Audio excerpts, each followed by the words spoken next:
Alright, looks like it's finally connecting. It was kind of taking a bit. Or to show up on my side anyway. I always watch the beginning of the live streams now to make sure they're actually showing up, since that one time when you guys were chatting and I couldn't see any of it.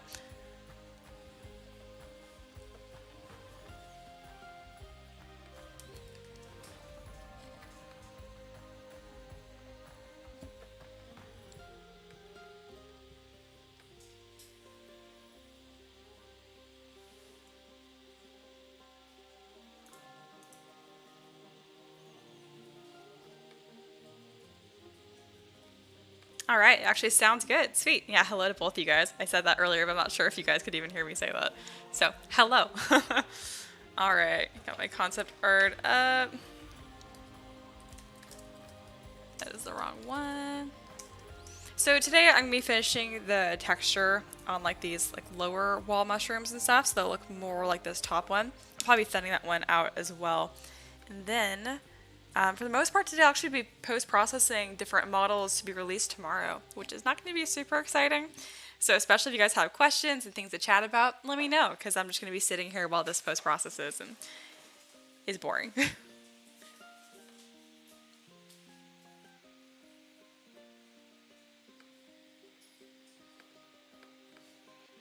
Alright, there we go. Finally all set up. Just took me a second. Alright, Kit's here, so is David. Hello. Celio had a great reaction. What the hell? What is this beautiful big boy? Yeah, it's a myconid, but like a giant, tanky, scary looking myconid. The face is kind of like, I have mixed feelings about it. I overall like it, but it's really not a highlight. Like most models at first you look at as like their face, right? But in this case, you look at like the top of his head, if I can call that his head. Where would his brain be? Anyway, we'll get to work now. Alrighty. He's such a funny face. I do like this overall, but something about this shape I do want a little bit different. So I'm going to kind of toy with making this taller and lower.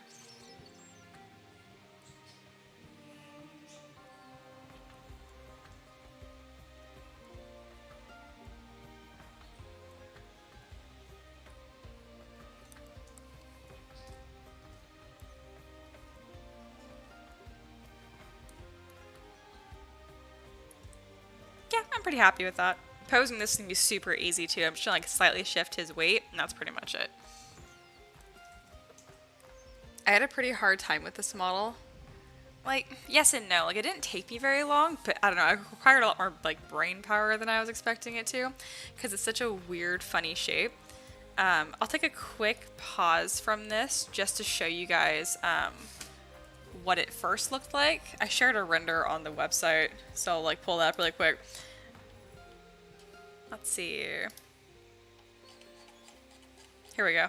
So this is what he started off as. Like, obviously this is very, very early stage, but like very quickly it was kind of hard to establish like how big I wanted the head to be in proportion to the rest of the body, because generally the bigger the head is, the younger it's going to look. More like childlike or chibi proportions, but I don't I don't want that. So it's kind of hard to pick a balance of making him look huge but not giving him a tiny head. So that was more challenging than I expected. Obviously it came out pretty good. I'm happy with it.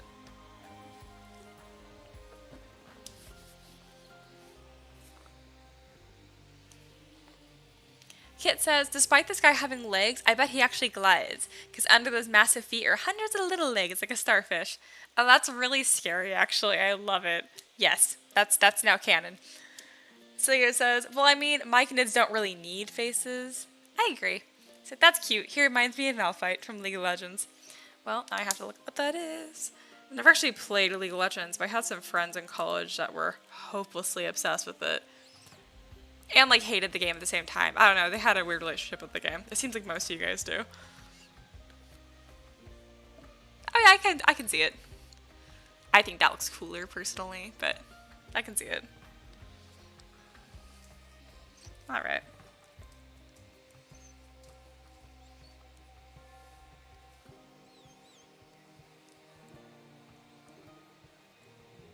Also, I have good news. So I have stopped being as obsessed with like getting a timer for every 20 minutes having given my wrist a break, I finally have found like a setup of like having my arm supported and the way I hold my pen to where like my wrist is okay. So like the really mild case of tendonitis that I had is like really going away, which is nice because I've had it for like over a year. I just didn't talk about it like a ton other than on live streams just because it kind of stressed me out.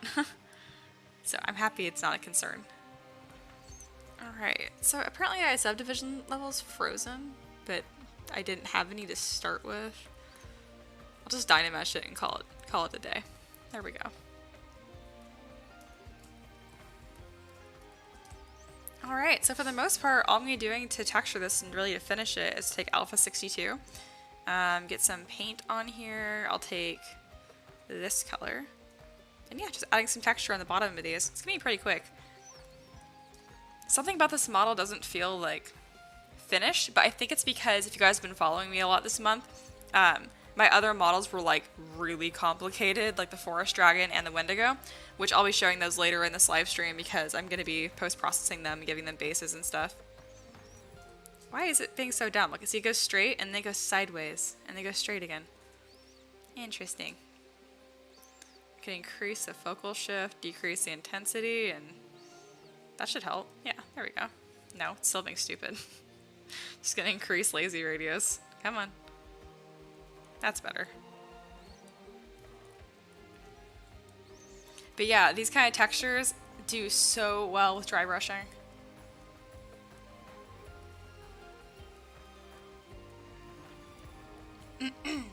Excuse me.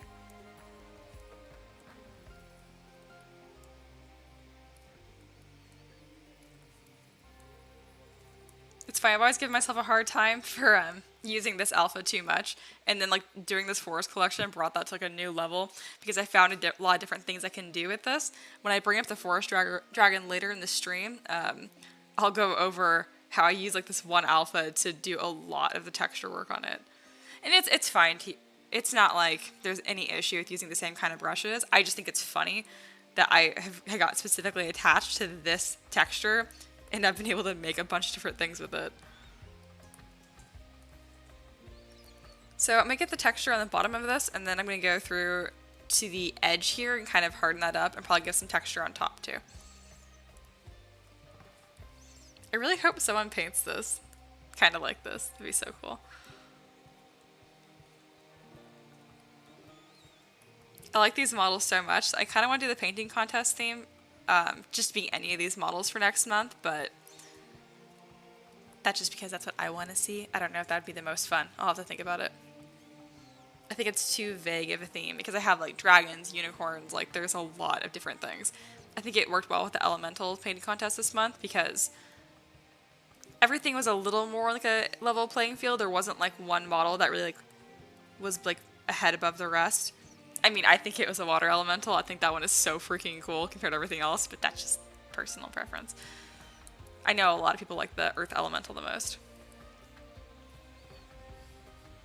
Oh hey, Celia says he's releasing his Kickstarter this weekend. Probably. That's very exciting.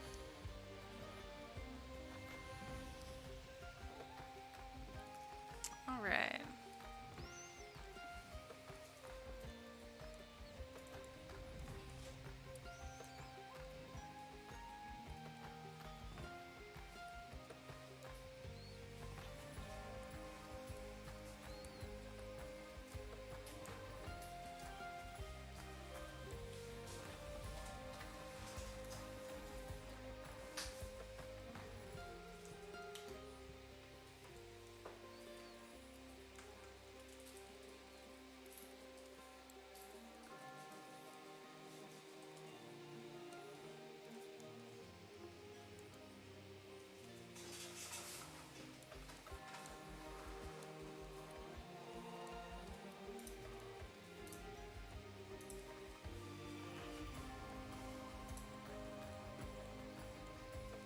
This is going even faster than anticipated. This live stream really is going to be just like post-processing models and making bases for them. That's okay. It's just Miley's favorite thing to do, so it's probably a good thing that I'm live streaming this because if I wasn't, I'd probably do like 10 minutes worth of work, get on my phone, do something else, anything else.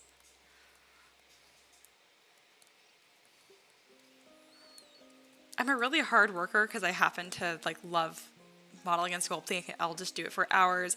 But it's amazing how much if I don't want to do something just a little bit, I'm just hopelessly inefficient.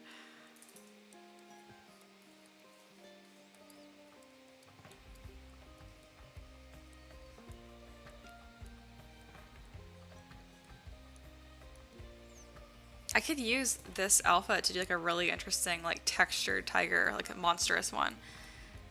I've always wanted to model a tiger. The biggest reason I haven't is because without poly paint, they really don't translate super well. They just look kind of like ligers, which I mean, also super cool, but not really what I'm going for. All right. Well, that was fast. Okay. So what I'm going to do next is I'm going to take that alpha off and I'm going to go back to these little plates here and then kind of like, ideally I want to like bring an edge to these. I don't want it to be very colored though, and I don't want it to be that harsh. So I'll increase the focal shift, decrease the intensity. Hopefully I can get a really nice edge to these. Not just so there's like something to catch your paintbrush when you're going over the edge of this. Otherwise, it might blend over the edge a little too much, I think. I think Lazy Mouse is so satisfying to watch. I got a little crooked here. That's okay.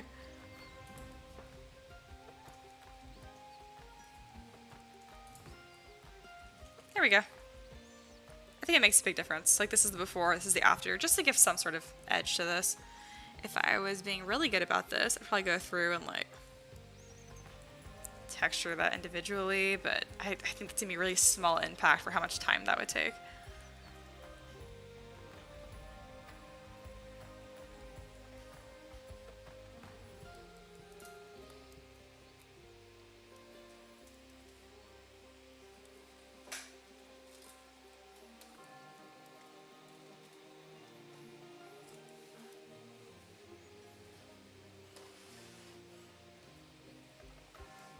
When I was first learning ZBrush, I just thought Lazy Mouse was the dumbest thing because I'm like, why would you want a forced like lag on what you're doing? And now it's like all I use.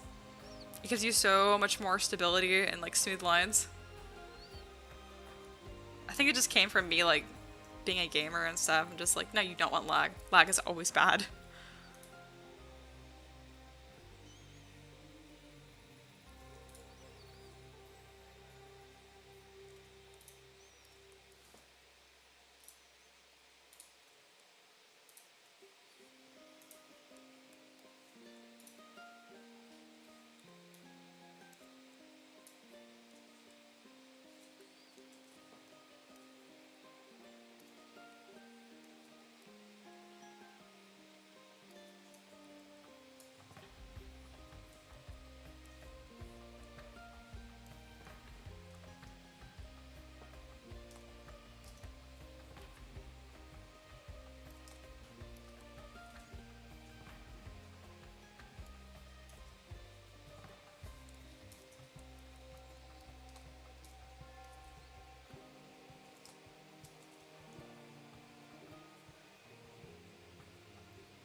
Alright, it's looking pretty good. I think there's a couple that I missed. There are so many of these. I plan to make it more asymmetrical, but it ended up looking pretty cool like this. Alright, so the last thing I'm going to do is add some texture to the top of these. They're not perfectly smooth, because I think that looks a little weird. So I'll change this to drag rectangle. I was using one of these. Where is it? One of these little dot ones. I think it was 32. That looks about right. And then I'll do some color too.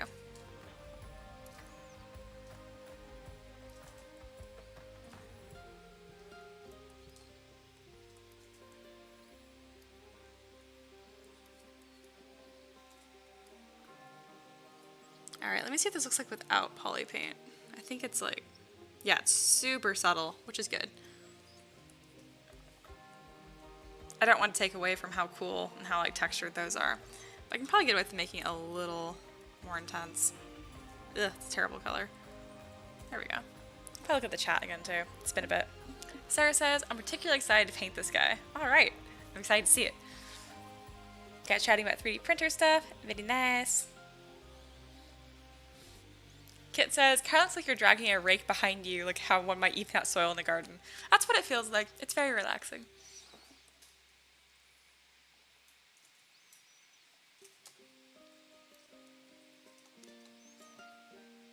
That bioluminescent color is so obnoxious, but like, oh my goodness. Ever since I've done the Wendigo, like everything I've been modeling has these kind of colors in it. That's not going to translate really well to next month's theme, but for this forest theme, I've been very, very happy to do this kind of color on everything. It just looks like it's glowing, and it's so pretty. That does not match the rest of the model, though. I mean, kind of, but I wish that color was somewhere, like, on this, too. I mean, I guess I can just add it.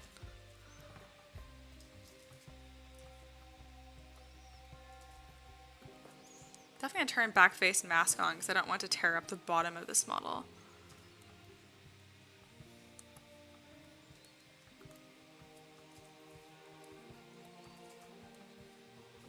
There we go. It's kind of interesting.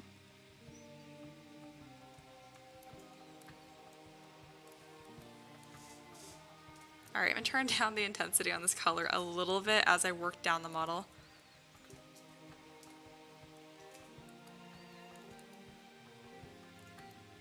This kind of like blue-green that I'm painting here, this used to be my favorite color. It's kind of like teal-ish, but more lime. I don't know. As of now, it's pink. I hated to do the color pink for a very long time because as one of those cool, young tomboy girls growing up, I'm over that. I love pink.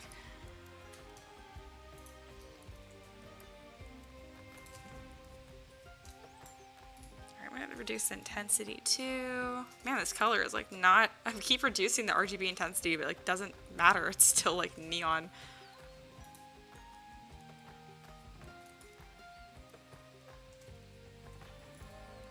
I'll definitely zoom out now. Let's make sure that's not too obnoxious. I mean, I like it, but I want to make sure it's still balanced looking.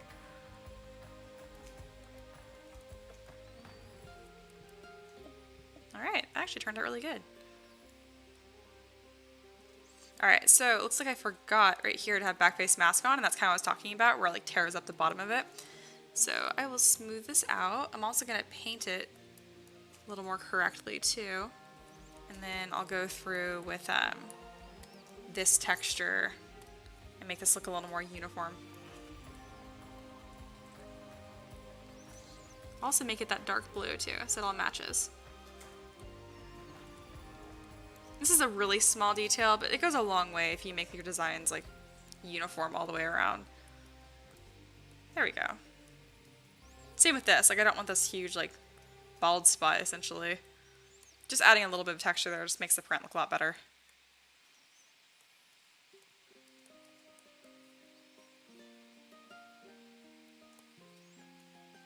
Alright, he's looking pretty fancy. Sarah said he looked really cool. Thank you. Kit says maybe some under the balls of the top mushrooms, like they're casting a glow downwards. I totally agree. But that's too much work for something that's not going to be a 3D print. I've been trying to limit myself with the painting and stuff because, like, the painting doesn't actually affect the 3D, like, model of 3D print. But, like, if I start going down that road and making things, like, painted amazing, I'll spend, like, more time painting my models than actually sculpting them. And that doesn't help you guys, so I'm trying to be disciplined a little bit. Let's see. So they said maybe it's a little more blue. It would look nicer. Yeah, it's very green, but I like it. I'm going to keep it. You love pink? I would have never guessed. Yeah, it's a little obvious, I guess. Let's see. Siga said, did you change the place where you stream? Not really, actually. I just rotated my desk around. I had this giant TV box next to me for the longest time. So we got this ridiculously big TV. And then, like, we normally keep the boxes of things that we buy for at least, like, a month or two. And so I had this ridiculously huge box next to me because it just seemed right to keep it. We finally threw it away. So things have cleared up a little bit. And I have a nice painting behind me now that you guys can't see. there's a flower painting behind me now. All right.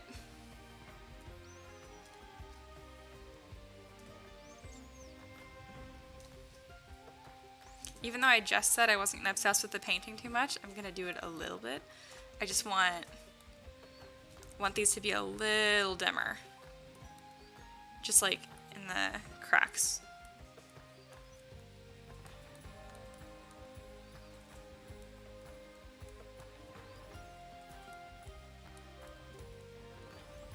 There we go, just a small adjustment.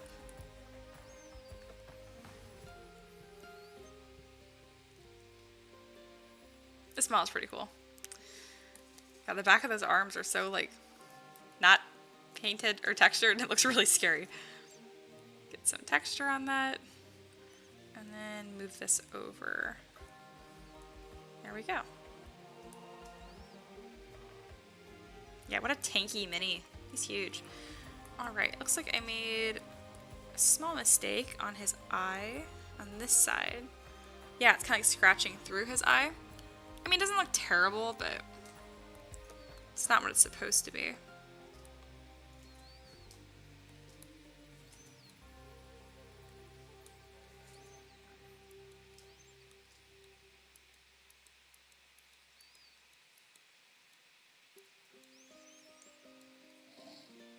There we go.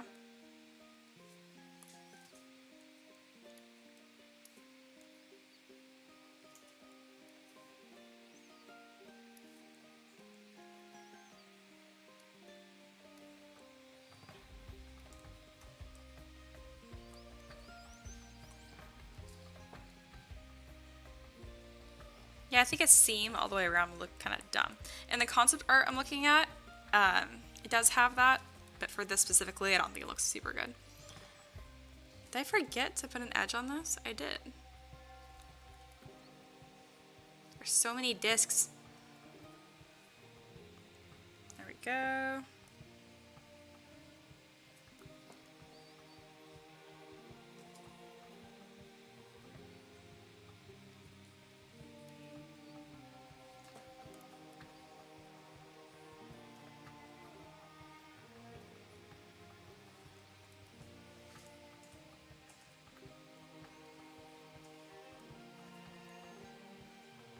There we go. Alright, I'm going to save this and then pose it. Probably one of the easiest models I've posed in a long time. I probably should have said that after I finished. Don't want to jinx it. Celia, wait, you don't want a mic and a butt crack? No. Nope, I do not. Let's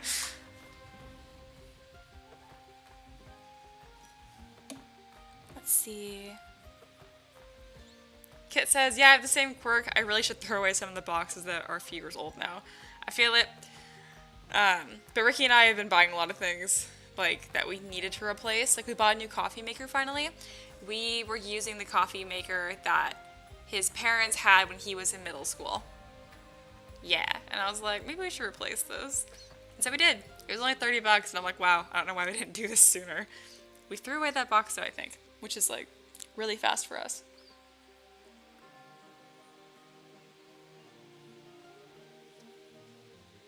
Seiyo said, years old, doesn't have the guarantee anymore. Yeah, it's fine. All right. Oh, sweet. I actually have these discs the way they should be. So, discs. I have a hard time saying that. Anyway, I can merge these down to the arms. And then move them.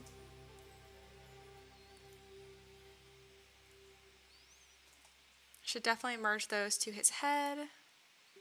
His head looks so funny by itself, just like this weird flat plane. I still don't think I got like the thinness or thickness of that quite right, but I know it's something really minor, like how much it bugs me versus how much it would improve the model. Oh, this is being stupid again. 1 second.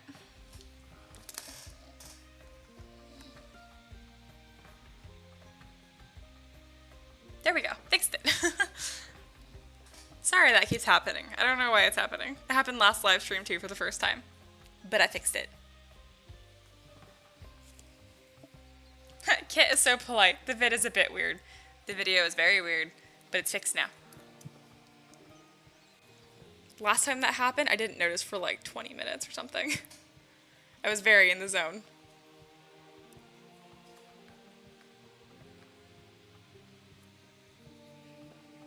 Alright, what was I doing?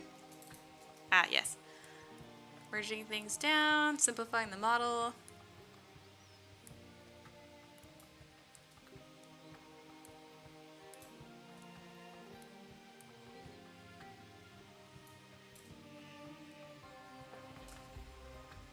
I mean, he doesn't look that bad without arms, honestly.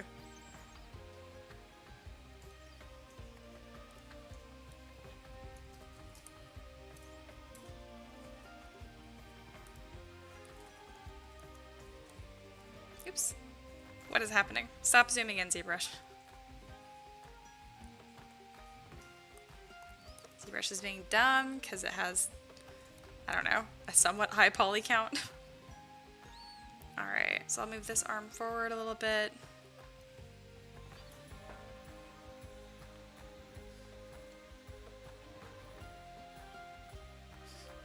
Celia says, I think I might be overdoing some of the images from the Kickstarter, or underdoing them. Either.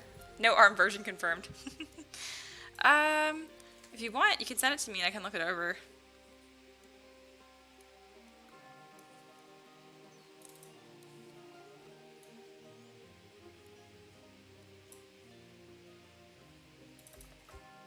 I'm trying to think, so if he's like walking, like, does he walk like a train to where it's like his right arm moves with his right leg, or crisscross? I think crisscross always ends up looking the best. So I will move this leg forward.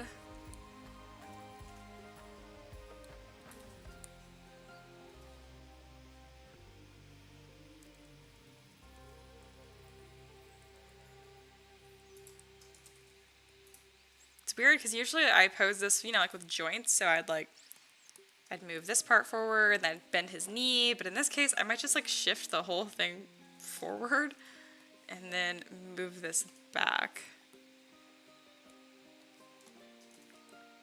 It's definitely not the traditional way how I usually do things, but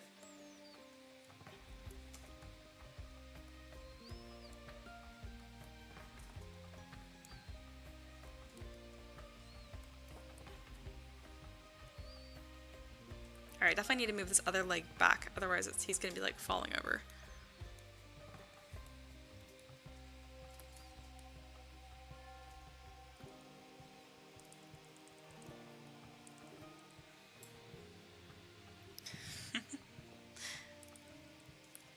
Sayo says, but it's unfinished. I'm like, that's the best time to get someone to like review it and give you opinions.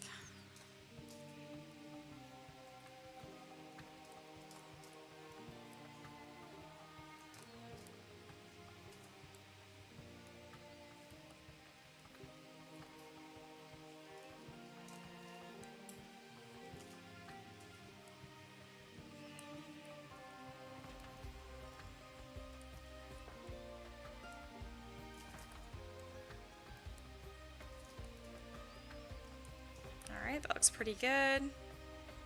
I did not merge these to his legs, unfortunately, because I forgot. So I'll need to move those manually like a peasant. That's okay.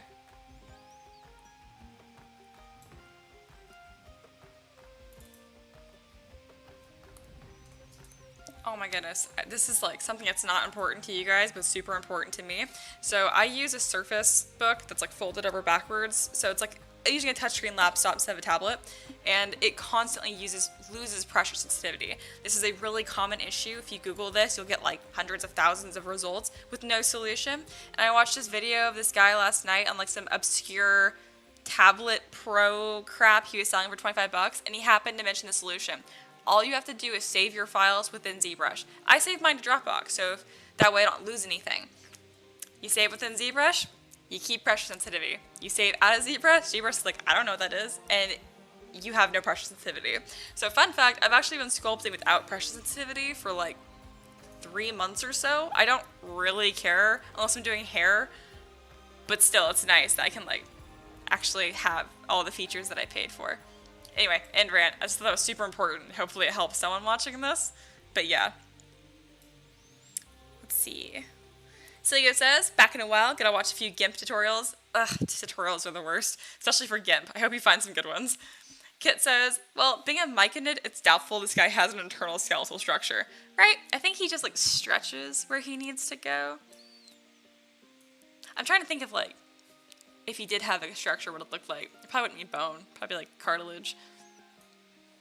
That'd be cool. I want to imagine that, like, his internal structure looks like the outline of, like, a moral mushroom. I think that'd look really cool. Anyway, I'm back to work.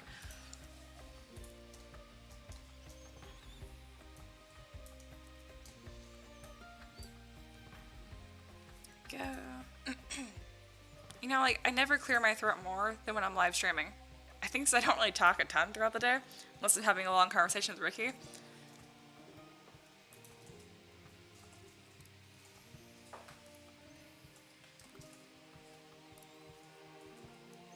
Alright, hopefully if I just pivot this, it'll, like, fit. Yeah.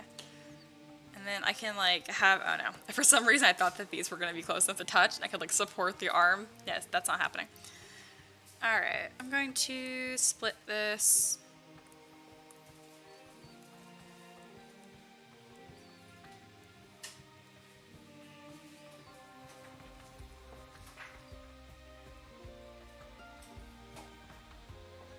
Are you making food? Yeah. What are you making? Can I have some of whatever you're making? Okay. Please. I don't know. It depends what you're making. I'm not making anything yet. Well, I'm making salmon tonight, so that means, like, you're indebted one salmon to me. So. Not a great argument, I know. I make salmon super easy. I literally put, like, some bare bone seasoning on it and then throw it in the oven for, like, 15 minutes and it's done, so. It's pretty much the equivalent of making tater tots. Actually, it's the exact same process.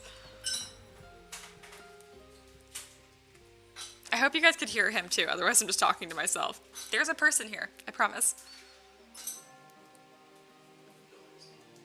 Shut up, Ricky.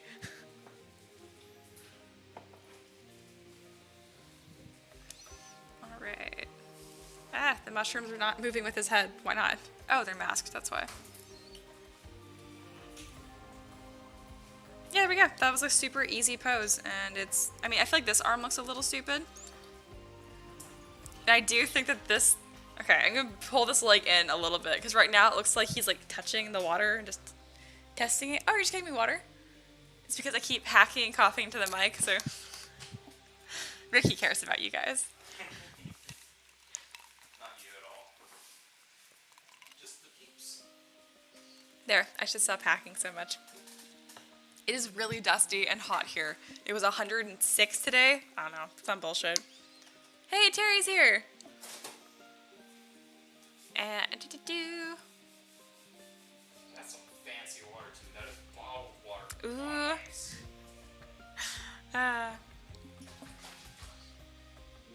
Terry says, how have you been? I've been super good. 3D Print Viking has also been super good. Very good. Sarah says we can hear him clanking around in the kitchen. Yeah, stop making so much fucking noise. Oh, sorry for taking care of you. Yeah, he's putting ice cubes in the cup. Let's see.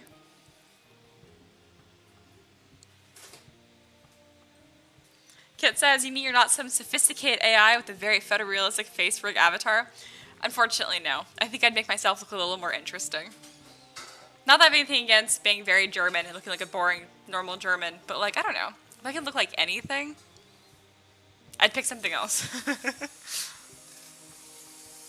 Alright.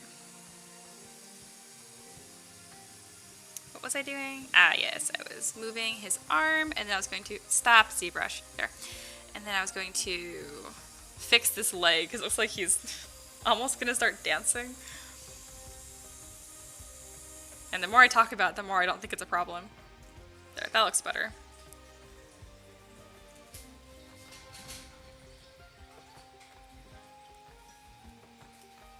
Yeah, I'll keep that farther out. Like both of his arms are a little too far away from his body, but it kind of gives like that big bicep look, you know what I mean?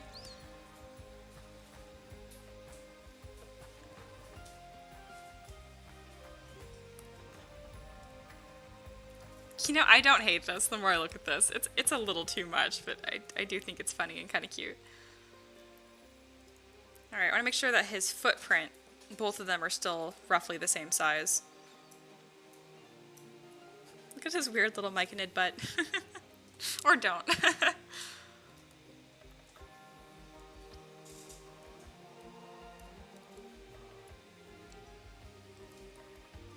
Oh, Ricky.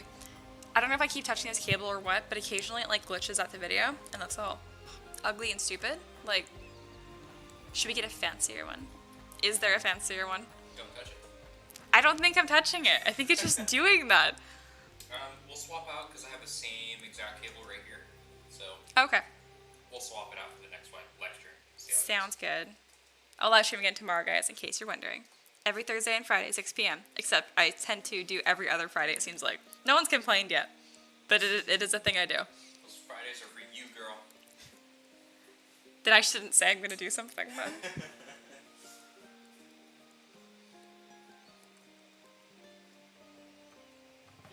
Alright, I think he's done.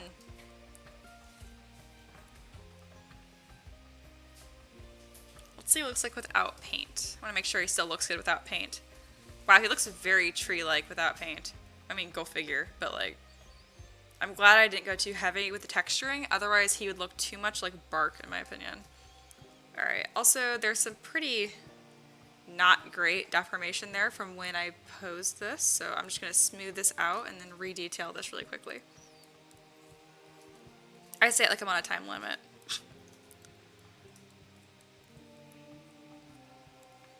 And I'll do some stronger, almost like vine-like textures right here.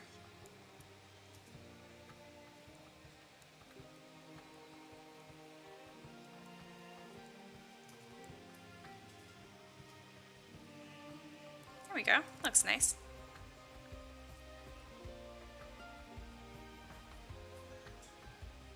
Alright, move that down a little bit. So something I like to do is I'll turn off poly paint and then put this to black and just make sure that the silhouette of whatever the pose I picked does look good. Like I look at him and I feel like his arms look a little stiff and weird, but like he shouldn't really look like he's graceful. I do think I could improve it, but I also don't think it'd be worth my time to improve it. This has been a realization I've had recently. I can look back on previous live streams and see like when I've been obsessing, and I do mean like almost obsessing, over like a pinky finger holding a staff or something that looks stupid. And it does look like really bad, like it's a bad pinky finger. But I'll spend an hour fixing it and like, it's not a good use of my time. It'd be better spent taking that hour and doing a proper like hand sculpt study, which I have been doing more of those too. Yeah, let's get a sexy render on this, and I'll ask for you to come over and give me compliments. I don't like it. Come look at it. It looks so good. Ooh, you're making mac and cheese. Yes. Oh, that's so cool. I think so too. That's awesome. He's very nice. The way it's colored, it makes me think it's out of the movie Avatar. That's a very big compliment. I mean, everything in that movie is bioluminescent, and I love that movie. Mm-hmm. It's great. We should watch that movie again. Let's do it tonight. It's kind of long, but... You gonna let that discourage you? Hey, Xander's here. Hello. So many mushrooms. Yes, our myconid has lots of mushroom friends. I mean, I don't even want to think about the little mushrooms being sentient. It has lots of mushrooms. The one big sentient mushroom has lots of mushrooms on it. Can you imagine if every mushroom on it was like sentient, would like move around and stuff? It's like the whole Disney thing where like Goofy's sentient, Yes. but not Pluto. Yes. Why? I know. Clothes.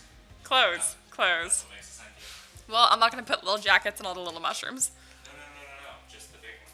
Just the... Yeah, no, he doesn't get a jacket. Seems like a leather jacket. Like the guy from Greece. Let's see. Reading through the comments.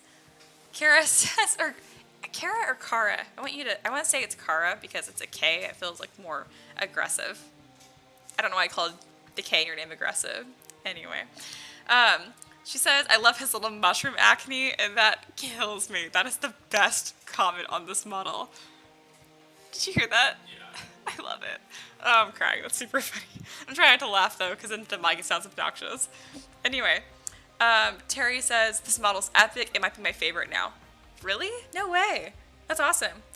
I think it's because, like, to me, a model like this can't be my favorite because it probably only took me, like, 2-3 hours. In order to be my favorite, I have to have gone through, like, a love-hate relationship with it, and then, like, it ended up coming out. I'm just describing relief. Anyway, I'm so glad you like it. Sarah says, what if the little mushrooms are his kids? Oh my gosh, I like that too. That's acceptable. And then someone new is here. Oh no, you're not new. I saw you're in the Discord now too. Yes, King JJW Penguin. Oh my god, your avatar is super cute. Imagine if when this thing wants, it can pop up mushrooms and grow more. Little mushroom kids. That's cool. I like the kid's theory. It's like a wolf spider. He carries all his kids on his back. Ew. Yeah, when you say it like a spider, it's disgusting and I hate it. Okay. Kara, because I'm Australian.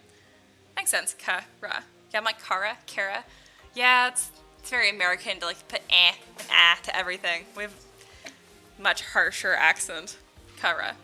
That's pretty. I like that. I feel like I'm also like over pronunciating. That's not a real word. Pronouncing or enunciating. One of those. Over enunciating each syllable in that because I'm reading it. But thank you very much for saying what it is. Oh, and then Ricky put this out loud earlier, but someone mentioned, I think Kit did, that like it doesn't walk. They imagine that it glides. There's a bunch of little like feelers in the bottom of its feet like a starfish. Just like, That's funny. I know, which makes the pose it has even funnier because I have as if it's walking. Can you imagine like it just moves 1 foot forward and then like. It's wearing Heelys. Oh, yes, it's a Heely. It's a Heely myconid. I can't remember. We talked about Heelys. It seems like way too often. Were you ever cool enough to have Heelys? Oh. Same. God, I wish. I don't know if Heelys were like an international thing, but to everyone who's not in America, just in case, essentially it's just a normal shoe, but there's a wheel in the heel. This is so embarrassing. So Heelys, so like you can like walk quickly and then put your weight under your heels and you will glide. And if you had this, you were just the coolest kid ever, like but by default. It's true. It reminds me of this meme I saw the other day, where it's like with cars, in Britain we call them indicators because they indicate which way you are turning. In America, they're blinkers because they blink. That's so good. The people in America don't use their blinkers because they just blink. They don't indicate. So dumb. Paul says, looks great. Thank you. I don't think I've seen you here before, so hello and welcome, Paul Bus. Oh, Mahir's here. Hello. I feel like the more you work on something, the more it grows on you, right? I agree. Celia says, totally an American thing. Yeah, go figure. I can't imagine anywhere else having Heelys. It's so stupid. They're kind of awesome though. They're stupid. But yeah, I thought, I mean, they're cool because they're dumb, you know? Anyway. What else can I say? Oh, I've always wondered if like light up shoes were a thing, because in America those were huge. I still want light up shoes. Paul says, first time. It's what I thought. I generally try to remember everyone's name, be like, oh, I remember you or not. There are 17 people watching right now. That's a lot for a live stream. Excellent. Terry says, gotta run. Let me drop some stuff before I go. Thank you, Terry. Terry is our official, unofficial mod. Like, I never asked if he wanted to be a mod. He just wanted to put some links in unrelated to me, and I was like, sure. And only mods can do that, so. Terry is our wonderful, unofficial, official mod, who now actually really takes on mod-like duties and does a great job. So, yay, Terry. Terry also got 3rd place in the painting contest, so congrats to Terry. All right, I should finish this model, like post-process it. I'm being super chatty, but not, like, using this time efficiently. So, in case you guys were wondering how I prepare this to be 3D printable, this is what I do. So the first thing I do is I look at the model, obviously, and I look for anything that is going to be an issue or too thin to print. This isn't too bad. I designed these mushrooms on his head. Let's go solo mode. To kind of like see how it connects at a lower point. Mushrooms don't look like this normally. They are more like undercave or concave. Undercave. Concave. So make it a bit more convex here. And I did that to all of them. But there's a few that I kind of forgot about. There we go. So I can select these. I just need to like connect them to the base. So like these, for example, would need supports, but I don't want to do that. So I'm just going to pull these edges up. Or not. Actually, I could probably let Ricky support a couple of these, because the vast majority of these will be fine. Hey, Ricky. He has headphones on. I was just going to tell him 1 or 2 of these need support. Literally, like, 2 of them do. But I like that it follows the slope of his head, so I'm going to just let it be. Alright, I'm going to look for any other mushrooms to see if they're not connected, because that would obviously be a problem. It wouldn't cause the print to fail, obviously, because this is on the very top, but it wouldn't look very good. You don't want to have that much resin curing and not actually layering on something else. Alright, that was pretty much it.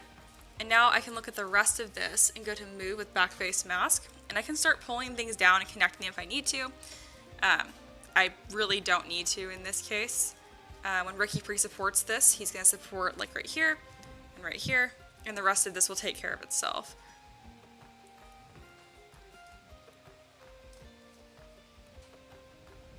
Even though these mushrooms should be like, they don't adhere to gravity necessarily, but like I kind of want them to. So I'm going to move these up a little bit. Just a small distortion that will make it a little easier to print. It also makes the silhouette look a little nicer.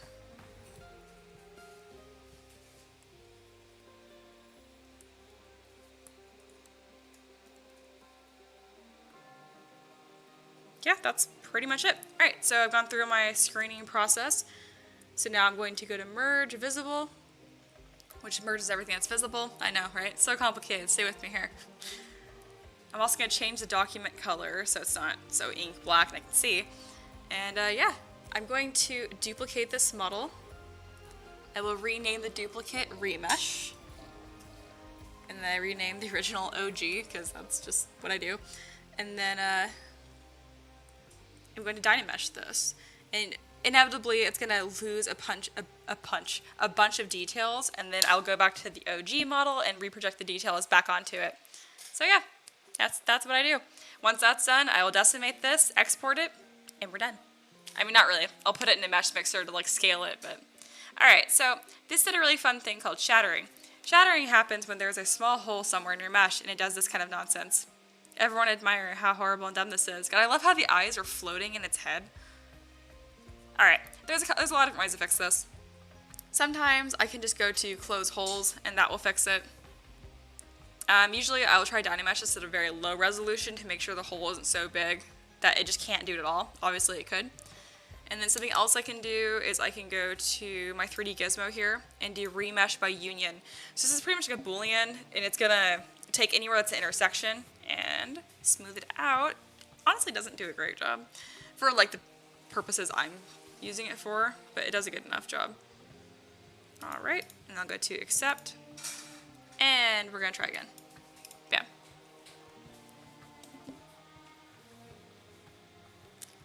I see Celio highlighted me saying undercave. Thank you. Alright, so it's still shattered. So sometimes what that means is, like if I do my max resolution here, it'll shatter no matter what, which is very annoying. Or what I can do is if I just go to slightly lower resolution, it'll work just fine and retain just as much detail. Generally speaking, you increase resolution Dynamesh and it'll keep more detail. That's how it's supposed to work. But usually there's like a threshold where it caps, and that's not really how it works. What I mean by that is everything above like 1000 resolution perhaps will still retain the exact same amount of detail. So let's try that. There we go. So this is the before, this is the after. It actually lost very little to no detail. So I'm going to save this, and just for the point of like demonstration, I'll go ahead and go to project. I'll change my distance to 0.1, and this is just changing how far the projection is reaching between the original mesh and this one. So you can't tell right now with the paint on. If I take the paint off and go to color here, see how it looks like really glitchy? That's because there are parts of the OG mesh that are like poking through the remeshed one. So you can do Shift F, you can see how they're not exactly the same model. This actually looks really cool. This is the original, which has all the nice detail I want, and this has some of the blurred detail in there. So I will go to the one that I want, to the remesh, and then click project. And yeah, it should do a good job. And if it doesn't, I'll deal with it. Sometimes it will do a bunch of glitching nonsense that you can repair by using morph targets. But honestly, if it's being that big of a pain in the butt, I might just re-sculpt that specific area to have better detail, because it'll take me like 10-20 seconds to fix an eyelid instead of like the 2 to 10 minutes it'll take for me to use a proper morph target and project without it crashing or something. Let's see, how long have I been live streaming? It's been 40 minutes already. What? Time flies when I'm having fun and actually getting stuff done.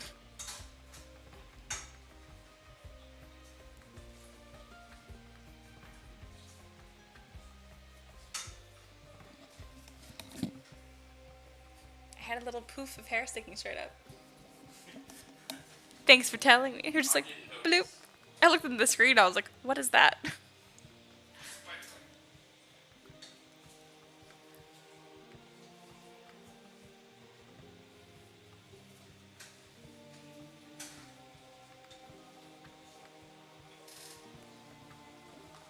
So this is obviously taking a bit to reproject, so I'm gonna just not touch it. Like usual, if you guys have questions, feel free to ask. Also, it's really hot, so I'm gonna turn on the AC. I'll be right back.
So I'm actually going to eat pretty soon here.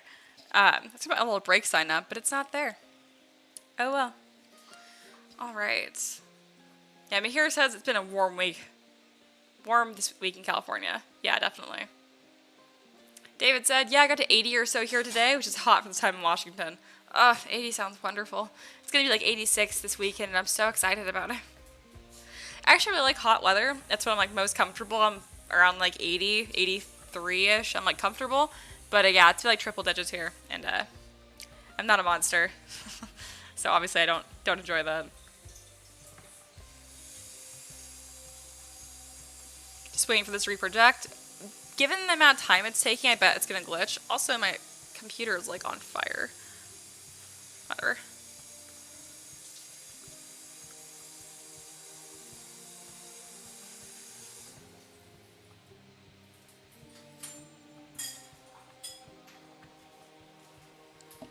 Yay, food. Thank you. Is this quality mac and cheese? Yes.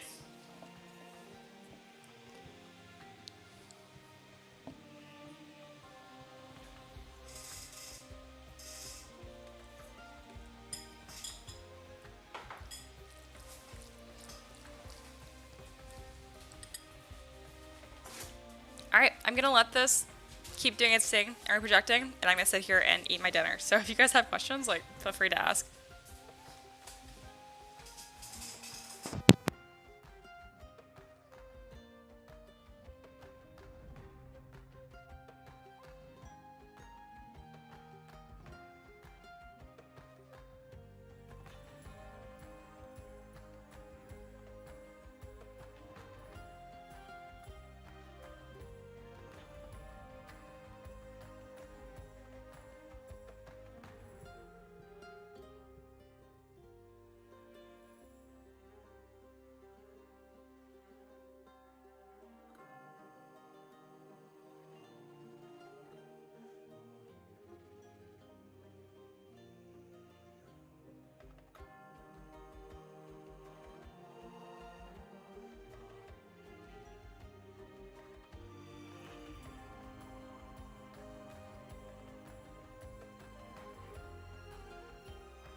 Alright, so a quick food break here.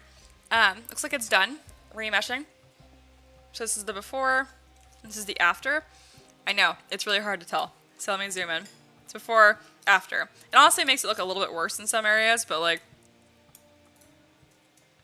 overall, this is an improvement though. It's so freaking minor. Here, let me go like zoom in on the mushrooms here. Before, after. It just makes it a bit grittier.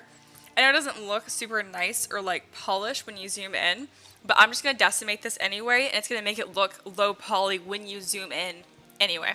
So I'm not worried about that. That's exactly what I want for a 3D print.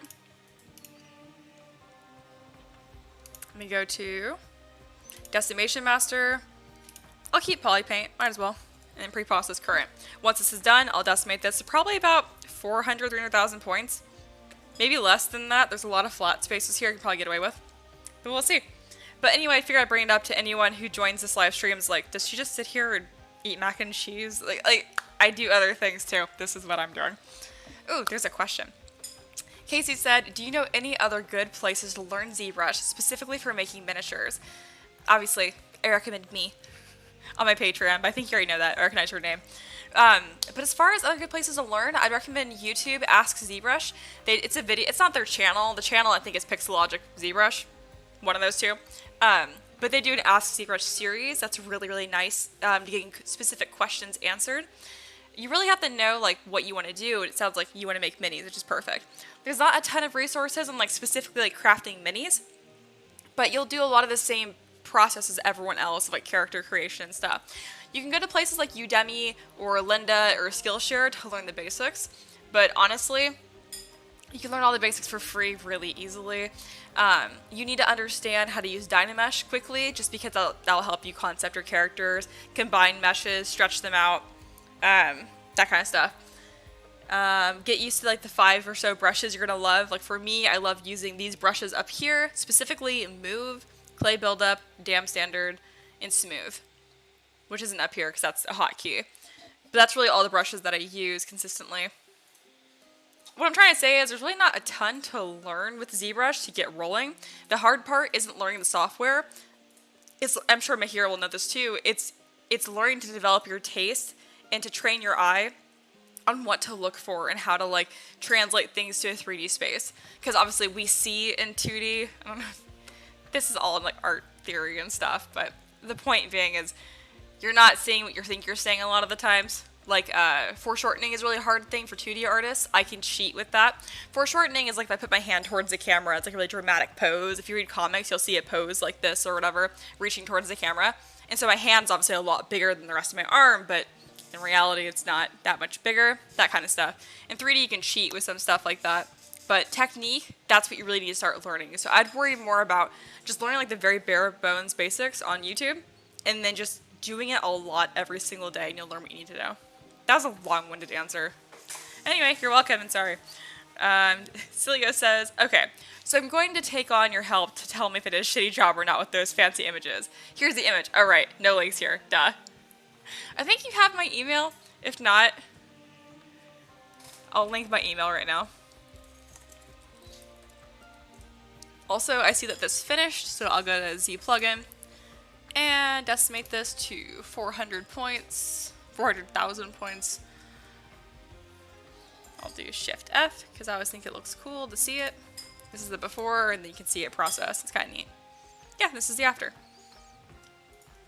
So you'll see it actually looks very similar, but when I zoom in, it's obviously all pixelated now, which is fine. Because they're realistically going to print this thing this big, and it looks flawless from this big. Alright, in order to combine this with a base, I usually extend the feet.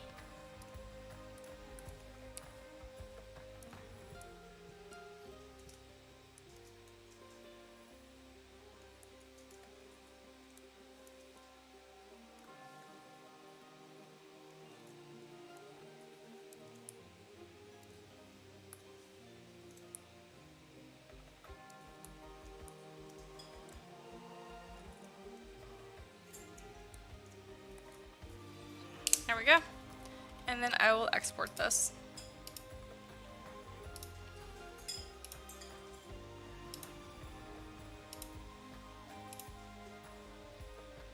Where did I put this?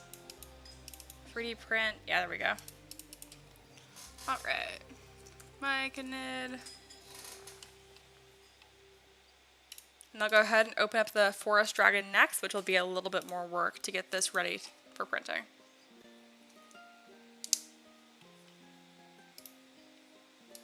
But I love this model. I think it's beautiful. I'll have a nice render sitting on this. If you guys have questions, definitely let me know. And then I'm going to keep eating. Oh, and Mahir said, yeah, technique and work from real reference and from different angles when you get the start is super important. Yep, you got it.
Alright, I'm all set up and ready to go. I just flipped my laptop in a different way because the fans are on the inner side right here as well, and I think it's making it really hard for it to cool off. So, this should work out a little better.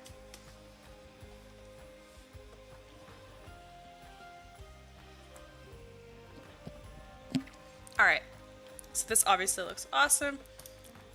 Let's make this so it is 3D printable.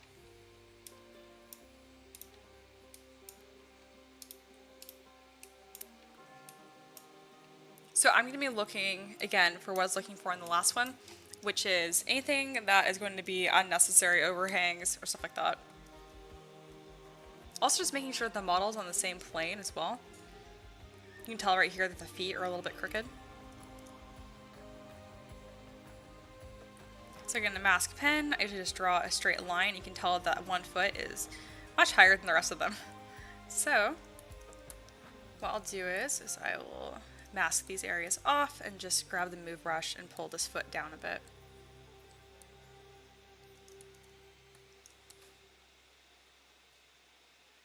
It's a bit better.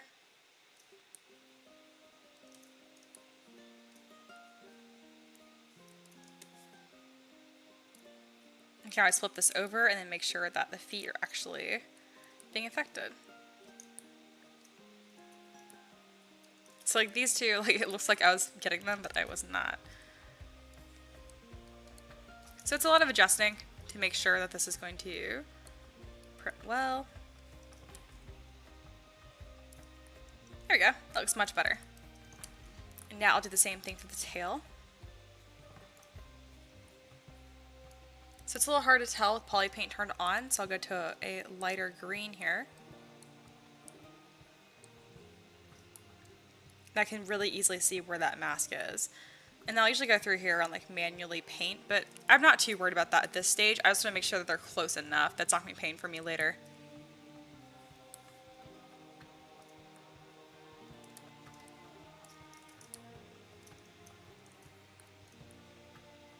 So I'm going to lower this heel just a little bit. There we go. That's all good. Not really worried about anything else. Now I'm going to check a bunch of things to make sure they line up well. Like this claw is intersecting in a way that I don't like. So I'm going to pull that up.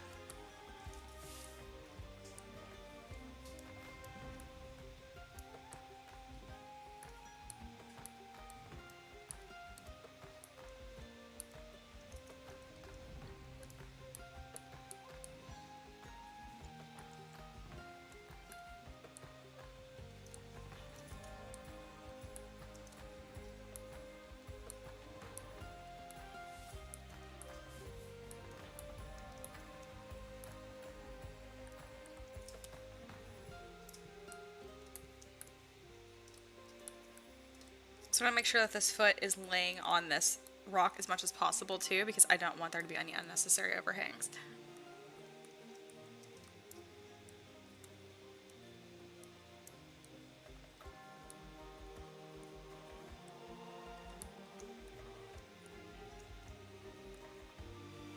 For instance, like this little gap between his toenail and the rock can easily be closed, so I might as well just make that lay on each other. I can also go to the back face mask and just pull things straight down if I need to cheat a little bit.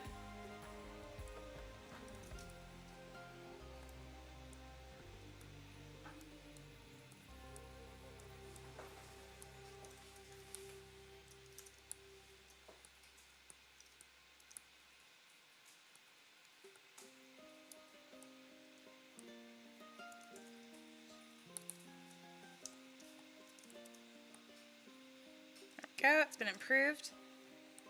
Next, I'm going to check out the connection between the head and the body. This is going to be smoothed out once I Dynamesh, but I do want this seam to be as smooth as possible. So that way when I reproject the details back on, I'm not just reprojecting the seam back onto it.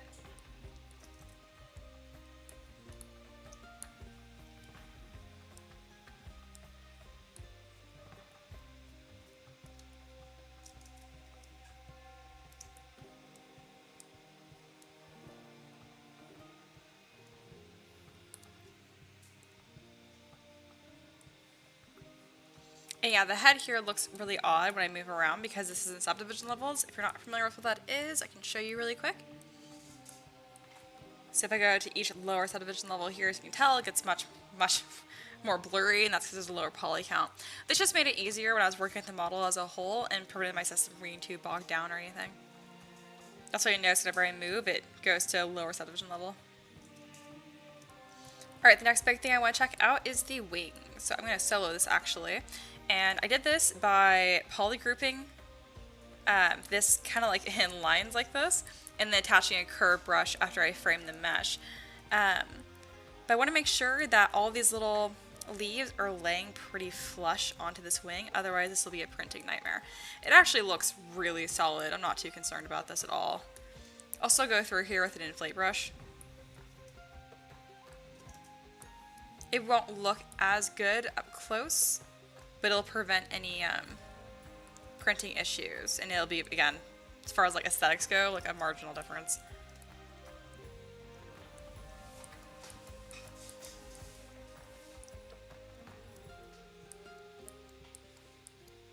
And the way that it is right now would print fine, but I'm always trying to minimize headache.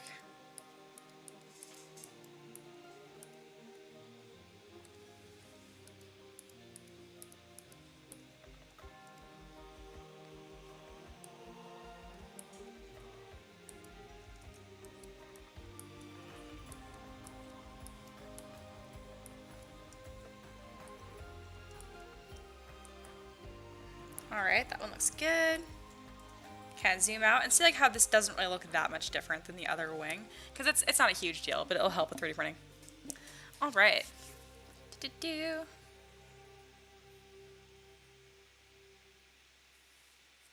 Alright, Casey said, thanks for the info. Do you ever do review/critique of patrons' models? Oh yeah, of course. In the Discord, there's a critique or feedback wanted channel, so you can always like post stuff there.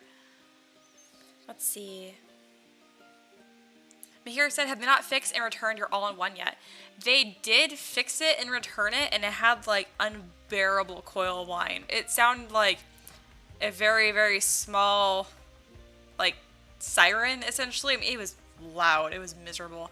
So I just returned it again and was like, screw it. I work with the Surface Book Pro, or Surface Book 2 now, and it's awesome. I love it. Alright. King says, what kind of tablet do you use? Yep, I already answered that. It's not really a tablet. It's a touchscreen laptop that I have flipped around.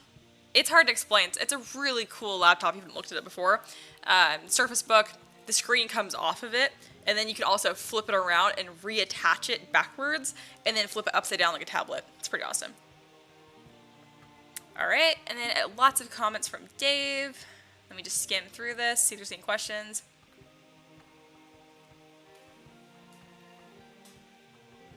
About the Lego Pro resin printer, I've not used that. Thank you for the kind words. Is this a green dragon? Just forest dragon. And yeah. Yeah. Definitely not wheat leaves.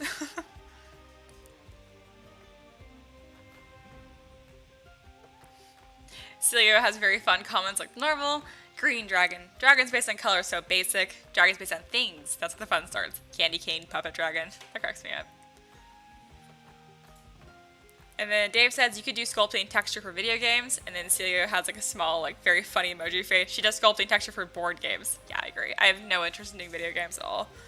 Even though I love video games. It's just a different pipeline and workflow, and it's... Nah. It's not for me. It seems boring. Alright. But the little emoji that Celio used, that's my response.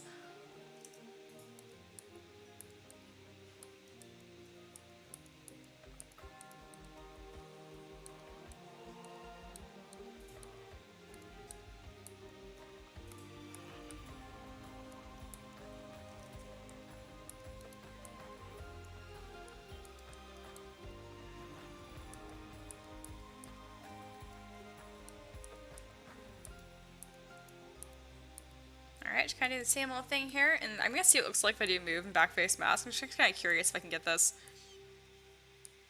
kind of like foolproof to lay back against the model. So I'm going to turn off polypaint again so I can see. This is, okay.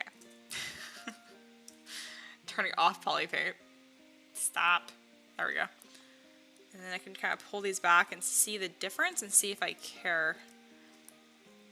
So that's the before, that's the after. Is that going to matter though? I don't think so.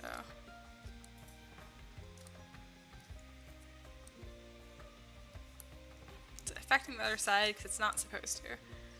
Yeah, no, it's worth just going through and inflating it rather than doing that. That would be a huge pain. I am worried about these causing a bunch of like little islands. That would be like almost not supportable, but they're so close to the model, I'm not too worried about it. Just gonna go through here and keep inflating it. Oh, Zbrush crashed. Excellent. My favorite. Whatever. Alright, so you said, in case you missed it, I sent the mail. Yeah, I'm looking after the live stream. Dave says, I play loads of board games from thematic fantasy to war game. Very cool. Alright, Mahir says, any video game pipelines are going to be way different starting from next year with UE5. Oh, is that Unreal Engine 5? Yeah, I saw the trailer for that. It was like featuring, what game was that? Ricky has headphones on. It wasn't a game. It was just a little review. Just a little environment of it? Yeah, just a little environment of it. Huh. Running on the PS5. I feel like that was based on a game with the cave textures and the character, the girl.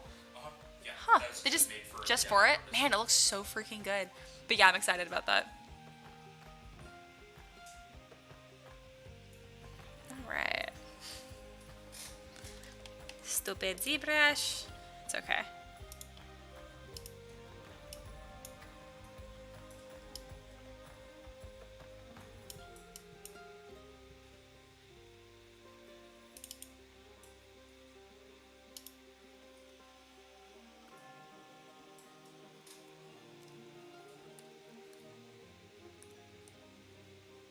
Check back on these wings to make sure they're still inflated. It's also going to help when I Dynamesh this. Going to want to combine these anyway.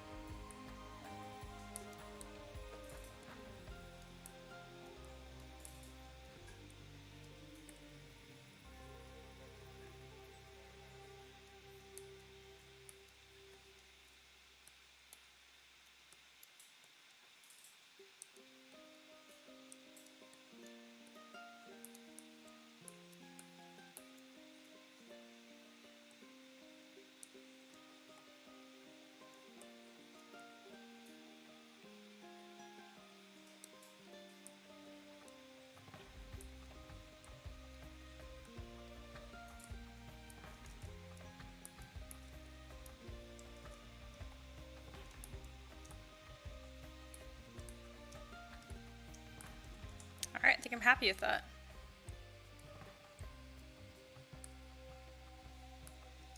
Since this is such a bigger model, I'll probably go through and see if I can Dynamesh any of these smaller pieces to prevent any glitching from happening. I do all of it together.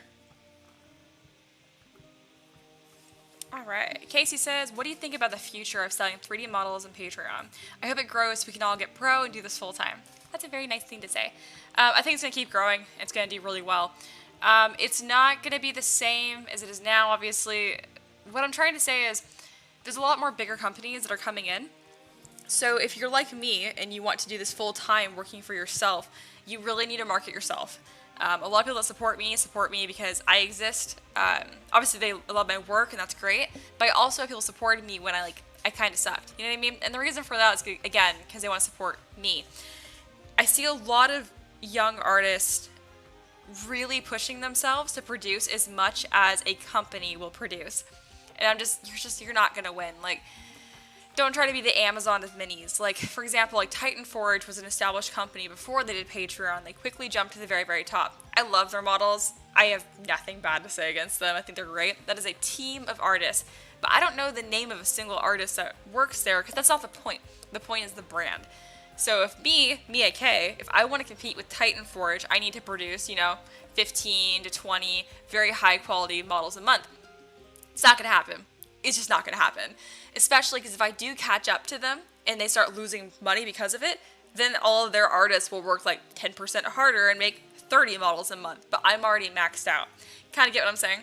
So with all the Patreon stuff, I think people get really disheartened on what they should be expecting, what they should be producing. You just need to market something different. As far as I know, I'm the only Patreon that's 3 printable miniatures and does classes. And that's because I enjoy it. Like, definitely don't offer things just because you're trying to get an edge. Offer things that you have to offer. But it is going to keep growing. I think it's going to do really, really well. I do think there's going to be a huge backlash from all these companies joining. I'm already seeing people complain that they don't feel like they are able to connect with Patreon creators as much in like the 3D printing tabletop scene. And that's because they're not there to connect with you. They're there to make awesome minis and give them to you. It's that kind of stuff. So just keep that in mind. And keep in mind that their audience is not your audience. They don't overlap. I have a lot of people that support me and support like the bigger companies like Titan Forge, but they support us for very different reasons, is what I'm trying to say. I hope that made sense. That's probably worth me doing a video talking about that. Let's see. Sarah says, I'm headed off. Night, y'all. Hey, good night. Thanks for joining. Celia says, I mean, I hope it grows, otherwise I'm entering a doomed market. Oh yeah, I wouldn't worry about that, especially because you mentioned like even the thing about chairs and joking about that. 3D printers are becoming more and more normal, and that market's going to keep growing. Celia says, you're not the only one that does specifically models with 3D printed that I know, that's for sure. Oh yeah, not even close. There is stltop.com, and that has over 100 listed that do the exact same kind of thing that I do. Celia says, my audience will be very weird people that like my very weird stuff. Oh, I added the weird people thing. Dave says, the way to compete against the big boys is to do mains which are different from them.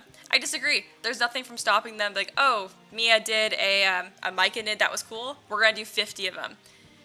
It doesn't, like, it'll give you an in, but it's not sustainable, though. Because then at some point, you're doing such obscure minis that, like, I don't even enjoy making them anymore. You gotta sell it yourself. Casey says, makes sense. Very useful info. Solo creators do have the ability to charge less than those Patreons, though, I assume. We sure do. That's true. We have a lot less overhead, you know? I only need to sustain my Ricky and myself. You know what I mean? I don't need to sustain my team of artists, their families, all that kind of stuff. Slayer says, glad you like the weird people, especially since I didn't write that. It was a slip of the tongue, but I agree with it, though. I do like Dave's point, though, is like making things that are different. I definitely agree to an extent, just not overall. Paul says, great watching you work. Thanks for sharing. Have a great night. And yes, I support you because you're an artist and offer something interesting. Thank you. I appreciate it. But that's the kind of people I'm looking for, is people like Paul that want to support the artist directly. If Paul just wants a bunch of awesome minis for like the best price, I'm obviously not it. Like, I can only offer so many for such a low price. My minis are free too, so I have a whole other weird market. But anyway, thanks for joining. All right, I'll obviously feel free to keep chatting, but I'm gonna start working on something a little bit too.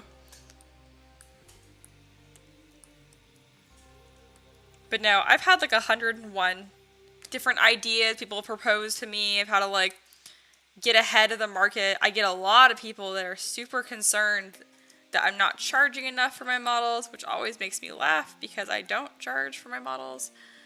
They're free. I technically charge if you want them sooner, but it's a different audience, a different angle entirely. That's not saying that you can't be a solo creator and have a similar business models to the bigger ones. You totally can. For me, it was a personal thing. I'm not a great saleswoman. I'm a good businesswoman, not a great saleswoman. And it just made me really uncomfortable to formulate those posts on like the Facebook groups and like, hey guys, this is my deluxe ultimate supreme set for $10. Like, that's just not me. I'm like, hey, I made this and I love it. Please look at it. It has nothing to do with money. I'm just like, I really enjoy what I make and I want to be able to share that.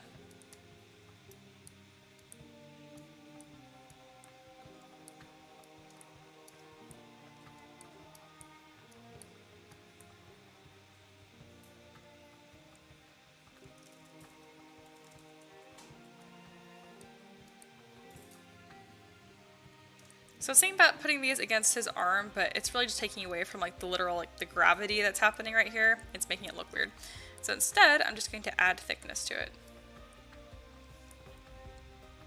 Because dangling pieces like that can be kind of hard to 3D print. On the plus side, if stuff like this fails, it's very decorative. So it won't ruin the entire model if you have a partial vine. There we go. Alright, let's try and merge this together and let's just see what it does and try and Dynamesh it. Because this is a lot. I wouldn't be surprised. Why do I have a gazelle model in this? Anyway, I wouldn't be surprised if it doesn't do a super good job.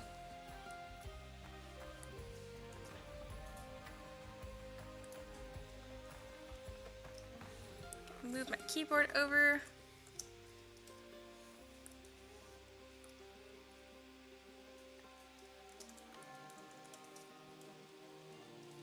There we go. Alright, I'm gonna go solo, and let's see if this will even Dynamesh at a low resolution, and see what that's gonna look like. And then going backwards for this. Cool, it did something. That's good. Let's see what it does at max resolution. Alright. Cilio says, no, but really, I fail myself to try to enter the market, especially since I don't model myself, just to make 3D models for kind of generic stuff. I feel like there's already more than enough people doing it. Depends, there's always a niche somewhere. Dave says, have you ever tried doing extras for Warhammer? Nope, I have no interest in that. Cilio says, so I prefer to focus on doing some weird stuff that people look at and say, oh, so extravagant. Casey says, I really want to do Warhammer stuff like Maker's Cult, but Games Workshop has a scary team of lawyers. Definitely. And you really don't want to be the artist. Disclaimer, this is very heavy, in my opinion. This isn't objective at all. But moving forward, I don't think that you want to be the kind of artist who is trying to mock a different artist's style for a living. Warhammer is very stylized, looks super awesome. You want to be the artist who makes your own Warhammer style. It doesn't need to look anything like Warhammer. What I'm trying to say is, like, make your own stuff. Like the dragon I made here, I'm not saying it's super hyper original. It's a dragon. There are hundreds of thousands of dragon models and designs. But this one has all the things that I like. And it's my style overall. You know what I mean? And it is distinct. It does have a different look to it. Obviously not a great example because it's still a dragon. You know what I mean? It's not like its own creature. But what I'm trying to say is it's so much more fulfilling and sustainable to start making a living and getting an audience based on you making your own stuff. Like, I know of artists I follow on Instagram who just do fan art, but the second they put their own work forward, people have no interest because they're following them for fan art. They want to see stuff with their favorite anime characters and their favorite comics and movies, and that's a lot harder to monetize.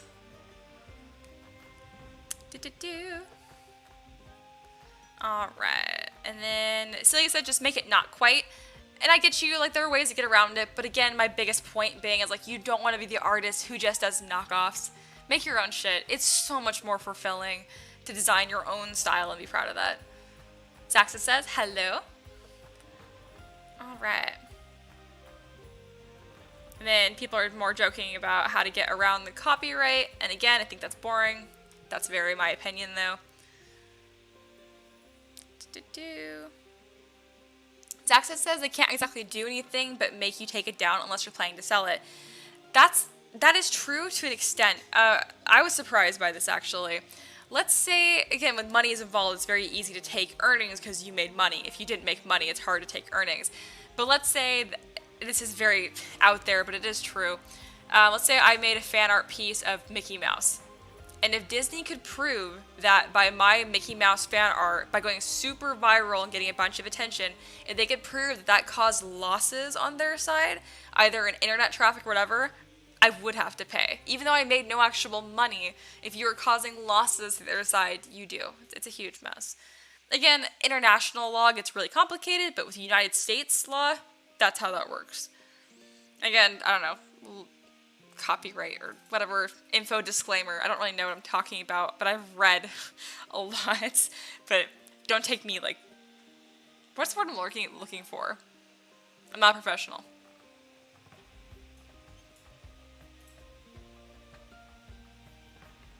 Dave has more ideas what will sell. If you're talking to me, I don't care. Sounds like a cool idea, but that's one thing. I get people messaging me all the time, and I'm a little sensitive to it, of telling me like stuff I can make to make money. Guys, I know what I could do to make money. I just don't care. I want to make stuff that I want to make. Something I've joked about before, it's like I love sculpting pinup models. I don't share them, but I do have a collection of pinup models that I've made. I think they're fun. The profit margins on that are so much better than like this dragon that took me hundreds of hours. Because the thing that's fun with pinup models is they have like no clothes, so they take no time to make. But again, like that's not what I'm doing this for. If it was just to make money, believe me, I'd be doing much different models that were a lot easier to make. Alright, I need to project my details back onto this because it got all blurry. So what I'll do is I'll go to this remesh one and I'll subdivide it once. So go from 5 million points, probably about 10 or 22. Wow, it did quads. Not a problem. And then I will project. Alright, 0.1. There we go. But still, this is a really interesting topic. You guys are fun to talk to. There we go. Boop boop. Casey says that's why you gotta model in international waters. Oh, right. Oh my goodness. There's like, they can't touch you. You're like untouchable. It's ridiculous. Mahir says you won't get your own audience if you're always doing fan art all the time. 100%. Mahir knows his shit. Mahir's been here a few times. Pretty much, you guys ever see Mahir in the chat? What he says is true.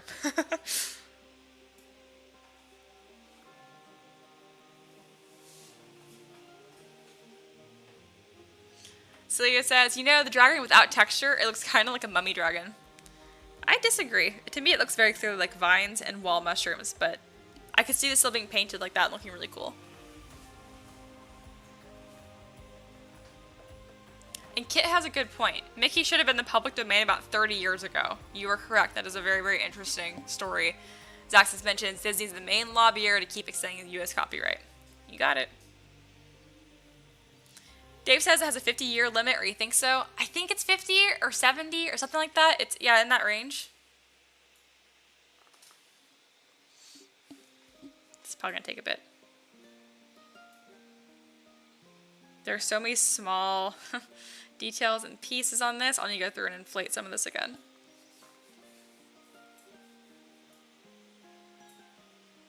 Mahira has another good point. Not to mention, you can't really develop your own style easily just copying from 100%.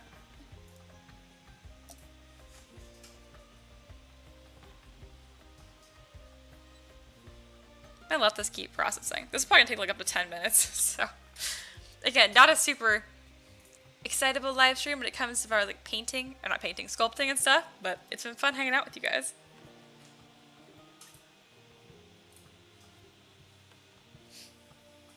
I'm smiling because I'm reading an email I got from a patron who won the painting contest, and he's very sweet. He's very excited about it.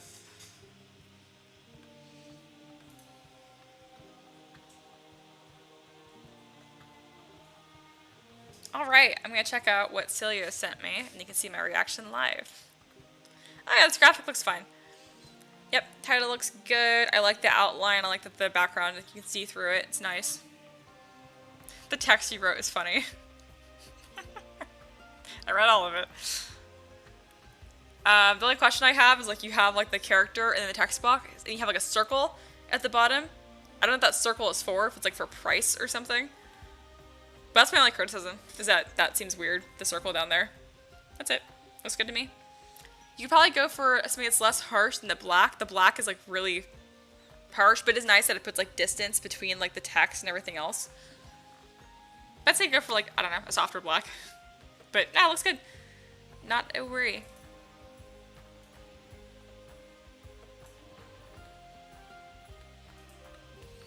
Alright, looking at more emails, because I love checking my email.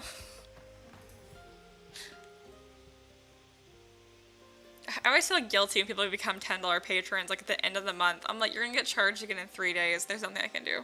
Oh well. Some of them don't mind. Celia says the circle is for the 3D model.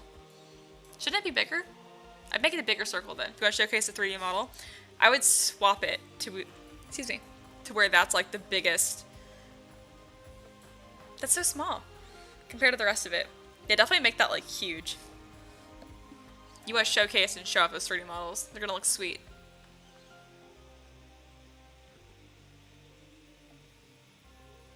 Let's see, James White is here. I don't think I've seen you in live streams before. So hello and welcome. And if you have been here before, I'm sorry. I'm starting to like lose track of all the names memorizing. He says, I love your work. I wish I could afford to be a patron. Oh, don't sweat it. Honestly, just you being here, being pleasant, I love that. 100%. Dave says, the dragon's awesome. Better than many GW dragons still on sale, I can tell you. Thank you.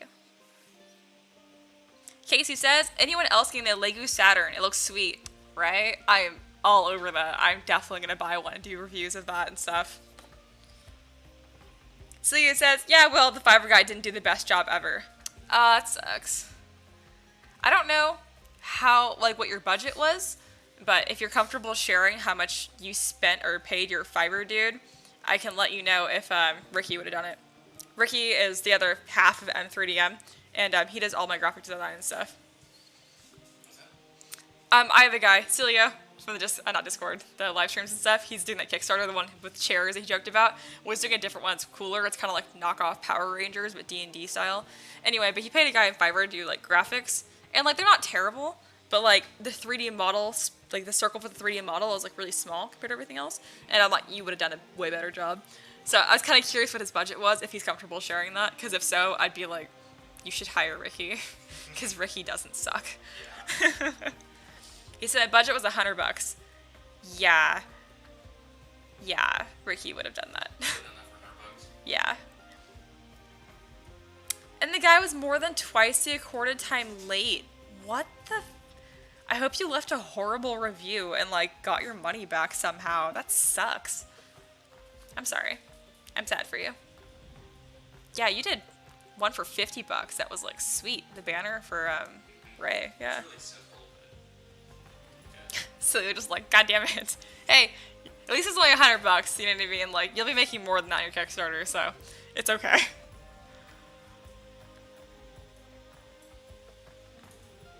But here, let me link my aquatic Kickstarter, the most recent one that I did. All of the graphics, all of the renders, the banner, everything. This was everything that Ricky did. I literally only did the 3D models. I didn't do any of the other work. Ricky's pretty awesome. They're simple, but they work. No money back, but horrible review. Good. Celia says, if the Kickstarter works, I do need to hire someone for the rest of the models. Ooh, if we're talking about 3D models, I'm like hella expensive, just letting you know. Like, yeah, I don't know. If you want exclusive rights, commercial use, I'm like $1,000 a model. So probably not me, but I like it. I'm glad you like my stuff.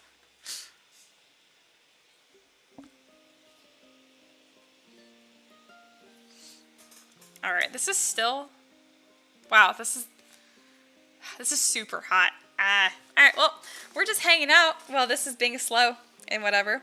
If anyone new is joining, I'm sorry there's not a whole lot to see.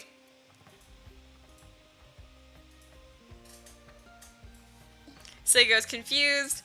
Well, if we're talking like models, like 3D models, I'm thinking this. If you mean like the graphics, sorry, I'm just so used to like models mean a 3D model, like a 3D sculpted model. If you meant like models as in like the graphics you're talking about, yeah, no, hierarchy for sure. Casey also mentioned I got a hierarchy in the future. He's the best.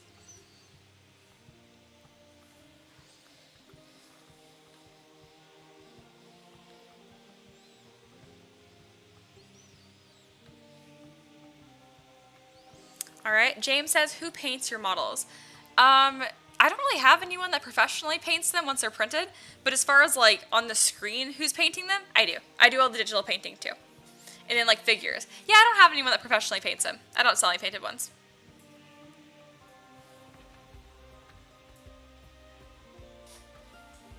And then Celia's not sure we're on the same page. Yeah, I don't know what you're talking about. Oh, you're talking about the 3D artist you hired. I was talking about the graphic. I thought you hired someone for the graphic. Makes sense. I want to see the model he made. I'm curious.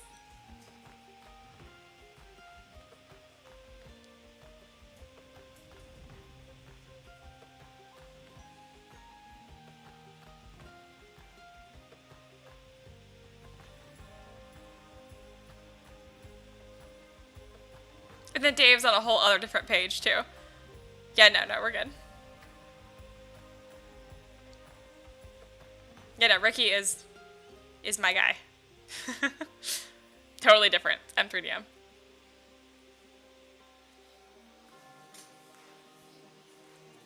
But yeah, as far as 3D models go, I am expensive. And Ricky doesn't do any 3D model work. Hey, at least he fixed it after the review. So what's 3D model work? Oh, we're just on the different page. So he was saying he didn't pay for the graphics, he paid for the model, which I didn't see that. Apparently that sucked. So, we'll see. Casey says, a Lego will accept my pre-order for the Saturn. Take my money, right? I haven't tried to pre-order yet, but I saw that the page was having some issues, so I'm just going to wait. Man, this is being super slow. Usually it's done like something by now. Something I can do instead is, is doing like a Boolean of all this. And now 3D print fine.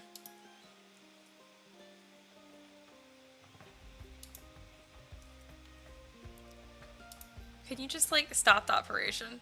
No, Zbrush is like the whole thing has to crash, whatever. So I don't have this happen very often because my models aren't usually this like ridiculously high detailed, all these different things. What I'm going to do is I'm going to merge the body and the head and Dynamesh and project those so I can smooth that like line on his chest that I don't like. And then the rest of it I can just Boolean union. It'll be fine for 3D print.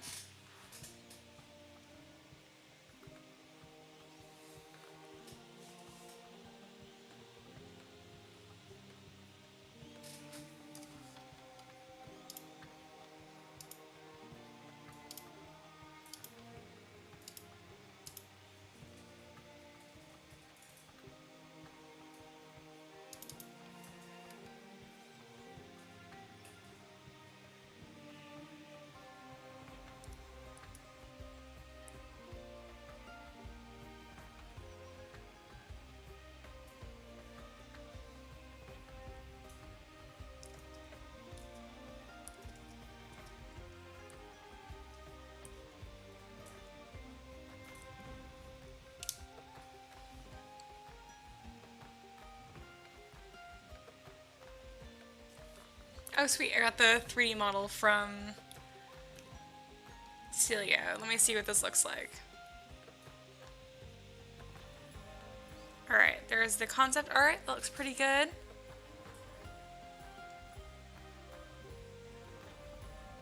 I'm still looking at the concept art. Oh, the model's not that bad. It's not great, but like, it's not terrible. It's just not detailed. Yeah, Ricky wants to see. So this is the concept, and then this is the 3D model. The biggest issue is that he's not wearing armor. It looks like he's just wearing cloth. So the textures are totally wrong. Yep. But like, yeah, especially the lower part. Everything under the belt. Yeah, it looks kind of stupid. There should be like brackets and stuff like it's on the original, holding it together. Not terrible though. But I can't see this taking longer than like a day. It could be worse. But I understand if you're not happy with it. Alright, and then Dave says to show it. I have it on my other screen, so fortunately I will not.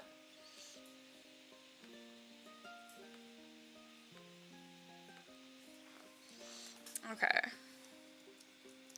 Also, I noticed that I accidentally saved this and the poly paint didn't do a great job. I might want to have more renders of this because the poly paint got all screwed up. So I'm actually going to go through to a older quick save that'll have hopefully the poly paint not screwed up, and I'll save that onto a different file. Yeah, that's still screwed up. You can see all the glitching right here. Really not a huge deal, but I'd rather be able to keep that if I can.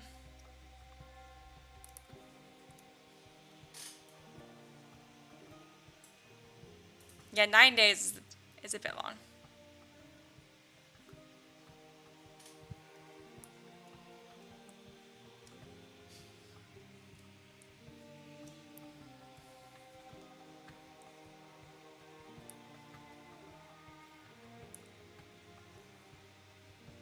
This is my last quick save file. Please don't be all screwed up. Sweet. So I'll definitely save this on the other one.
Alright, let's see how this goes.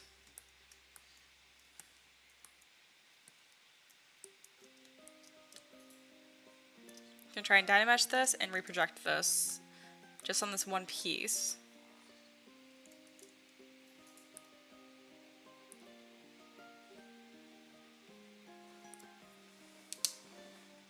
So the dynamesh operation looks like it's going pretty quick, which is good. Blurry as expected. And this should do a much better job reprojecting because I'm just giving it a lot less to do.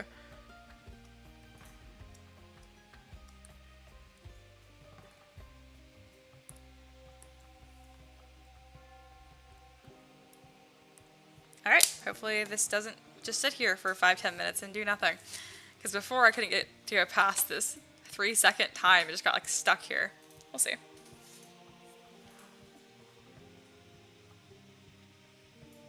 David says, bless you. Thank you. I try to mute my mic so no one notices. James also leaving. Gotta go. Have a good one. Thanks for joining.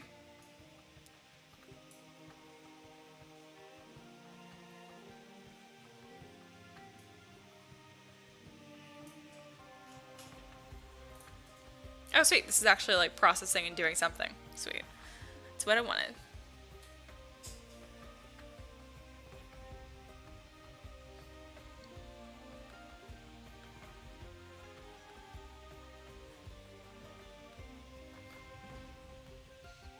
It's gotten so much darker in here. The sun's starting to go down. I have my kitchen light on, but not giving me a ton of light. It's okay.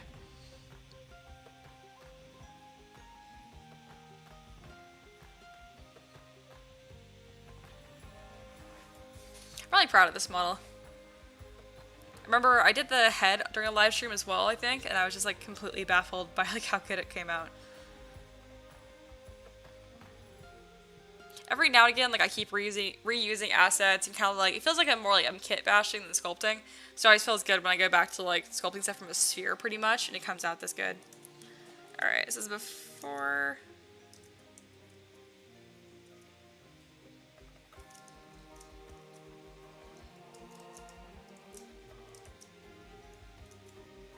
Not seeing much of a difference.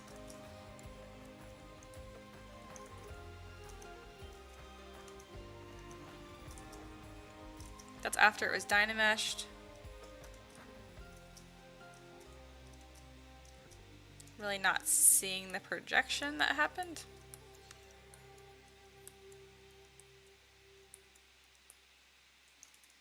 Alright, I'm just gonna go ahead and save this, subdivide, and then try one more time.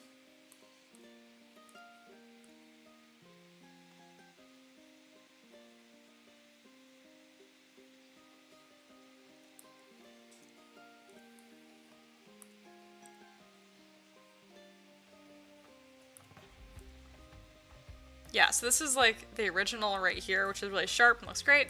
And then this is how blurry it gets after tiny meshing. So let's try and fix this. And try again.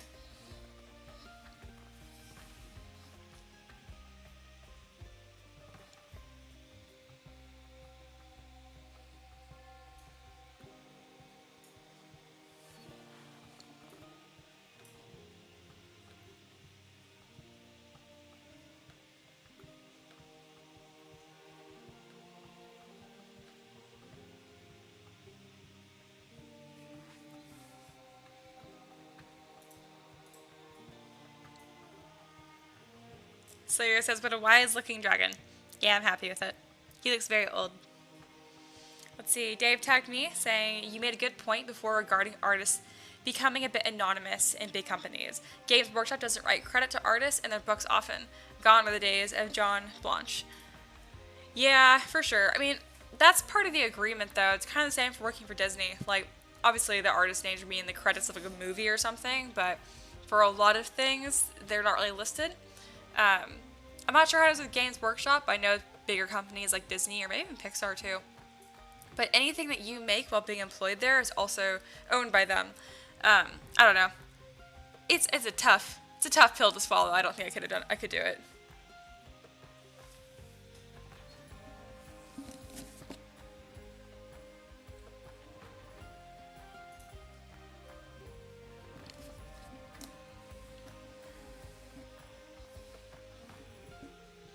Let's see, I'm going to kind of comment on the thread here between Casey and Dave. Dave mentioning that when we take the top plate off Scrap Up Minis and we empty the vat, you should realign. I definitely disagree. I got 5 resin printers and I don't do that for either one of those conditions ever. I realign when it stops printing. If it starts printing on half the bed, that's when I know. But moving the vat around shouldn't affect it at all.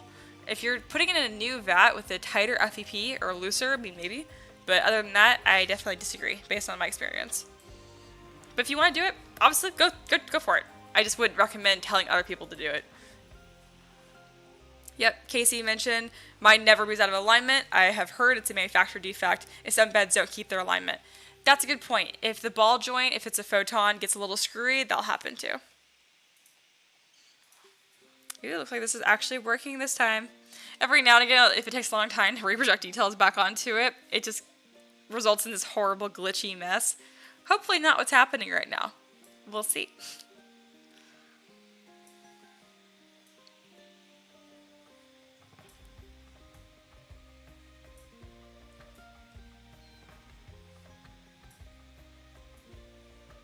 I should have like knitting or something to do while this is processing. Usually if I'm not live streaming, I just walk away from the computer, but I am live streaming and it'd be weird for me to just walk away. Let's see. It has been just about 2 hours. 2.5. So I probably will wrap up soonish, but I would like for this to have some sort of end result before I do that.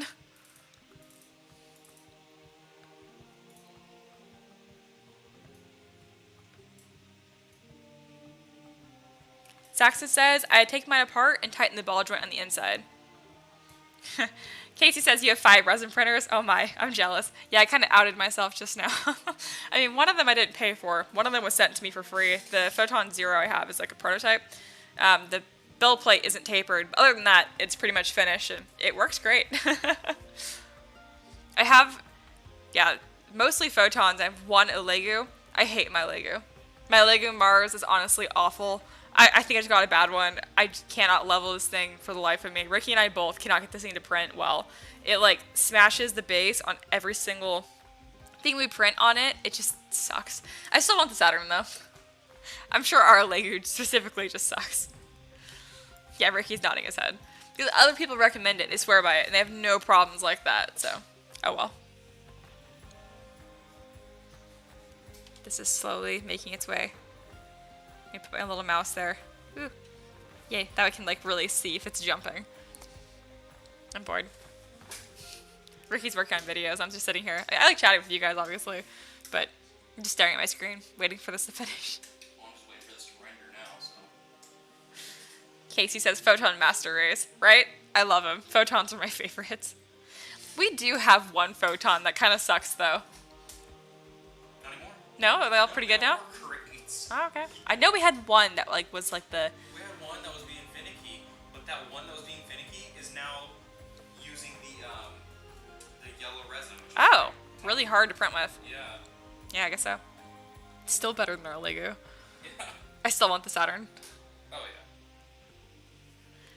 yeah. Zaxa says, I've heard on the Facebook group that the Photon S has a thicker glass screen above the LCD than the Photon, which makes prints fuzzier. I wonder if that's true. It's probably bullshit. Same way people say the Photon Zero has lower resolution, and it does. Like, the pixel density, right, is lower.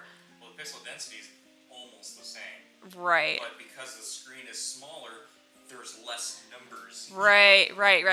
But that you're right. So since the pixel density is like the same, we put it on our review. We did like 2 owls side by side. We should have done more, but you can't even tell the difference. People are, oh god, I hate that on the Facebook groups. People have all these opinions. I don't even know where they get them from. They don't have a Photon Zero, or they don't have a Photon. They'll have neither, and they'll be like, yep, the Photon Zero. Oh, that doesn't print well. And I'm like, you don't even have it, bro. Stop. So I predict that that's also bullshit. That the thicker screen making him look worse. I have seen people struggle more with the Photon S than the normal Photon, but I also wonder if that's because the Photon S is advertised to be like more luxury, and people that just want stuff to work tend to pay more, so they tend to know less. Kind of get my drift. So I think it's a different market, different audience. Dave says, with this super bug thin thing, do you fear that there'll be a trade war with China and Lego? I don't know. That sounds very political and not fun to talk about, but if people want to chat with Dave about that, go for it. Celio says, Ender 3. Yeah, I can't believe you print maze with that. It's great. Zaxa says, like me. I don't know. Some people buy the Photon S because they think it'll be easier. Other people buy the Photon S because they see that it has more perks. So, you good. Unless that is you, then yes, it's you. What are you offering me? A mug of what? Oh, yes. Yes. You're better than this. I am better than this. Oh, this finally finished? Oh my goodness. It didn't do anything, it looks like. What the fuck? This is the before and after. Why isn't this projecting? Oh, wait, no, this is 0.1. That's correct. Oh, geometry's turned off. Oh my god, it was just doing color, but they're the same color. Sorry if I'm yelling to the mic. I'm just frustrated. Fuck. It's fine. We're doing it again. That's so freaking stupid. Why did it take 5+ minutes to project the same color onto the same model? Why isn't the geometry button just always turned on? That makes no sense. Don't mind me. I'm just having like a crisis over here. Okay, well, we're doing it again. After this is done, I'm probably done to live stream. Mad. Let's see. Zaxa says, I mean, I've had very mean problems. Yeah, that's true. That's true. Mahir says, that's true in almost every field. I've heard so much crazy opinions about Xbox and PlayStation this last month. It's been driving me mad. Yeah, that's fair. That one drives me nuts. Same. Ah, coffee, thank you. Kara says, you call that yelling. I try to, like, mediate. Yeah, if I wasn't live streaming, I'd be much more profane. Did you hear what I was bitching about? Yeah. Why did it take so long? They're the same model. I projected the same model onto itself because they're the same colors. Anyway.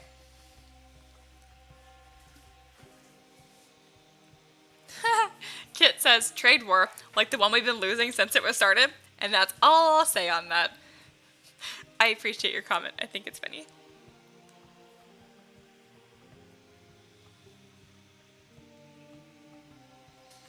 Saxa says, they are very confusing. That spiky ball I showed you is printed on a broken screen according to Anycubic tech support, and I don't understand. Yeah, it sounds like a mess.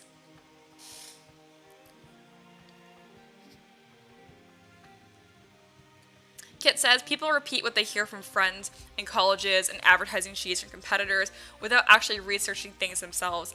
Yeah, that's really common. I don't know. As a very young kid, I was always like super into just like anything science, any book I can get my hands on. And the biggest thing I liked, what that taught me, is that it's okay to say, I don't know. Like, if someone asks me my opinion, like on the trade word, for example, I don't really have one. It's not because I lack an opinion or the ability to form an opinion. I lack the information to form a good opinion. So I just won't have one. You know what I mean? But obviously, I'm probably going to read about it after this live stream because I'm curious, you know? But I feel like when in doubt, it's always okay to say, I don't know.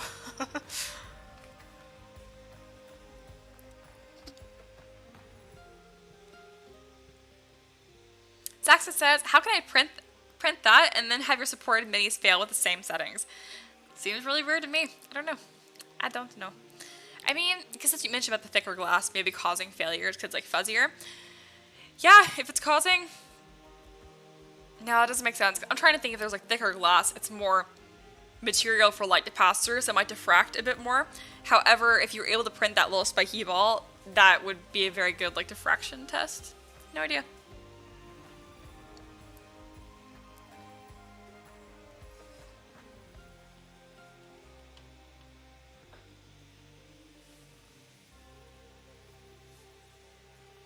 Kit says, I don't know is a completely valid and in many cases honest answer. I wish folks 2 to 3 times their age would realize that. Yeah, I feel that. Jesus. I think the worst of it was like, if I ever asked a question to a professor in class, I understand was like you have a PhD and you have mastery over your subject, but it's incredible how many professors I'd ask a question to, and rather than admit that they didn't know the answer, which is fine, like it was a specific question, they just start going on a tangent to show what they do have mastery over, and I'm like, cool flex, bro, but you didn't answer my question at all. I didn't do well in that class. I mean, I got a B, but like I had to fight for it.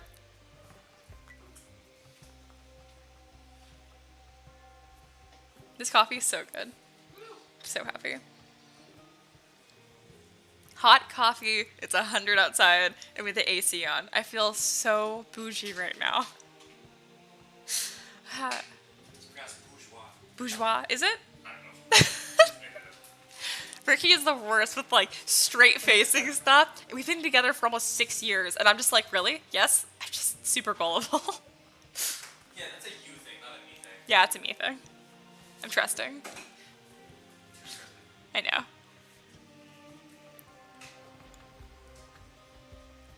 But I'm also like the hardest person to sell something to.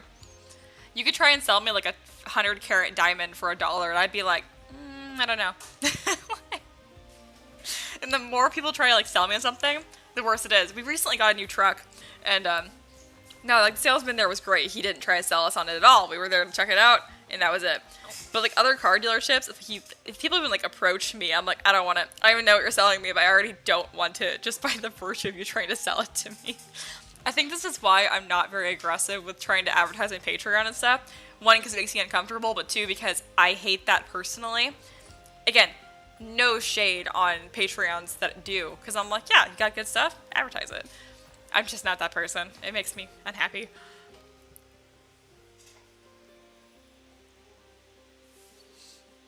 I've covered a lot of topics today. Yeah. I'm talking about all of the things.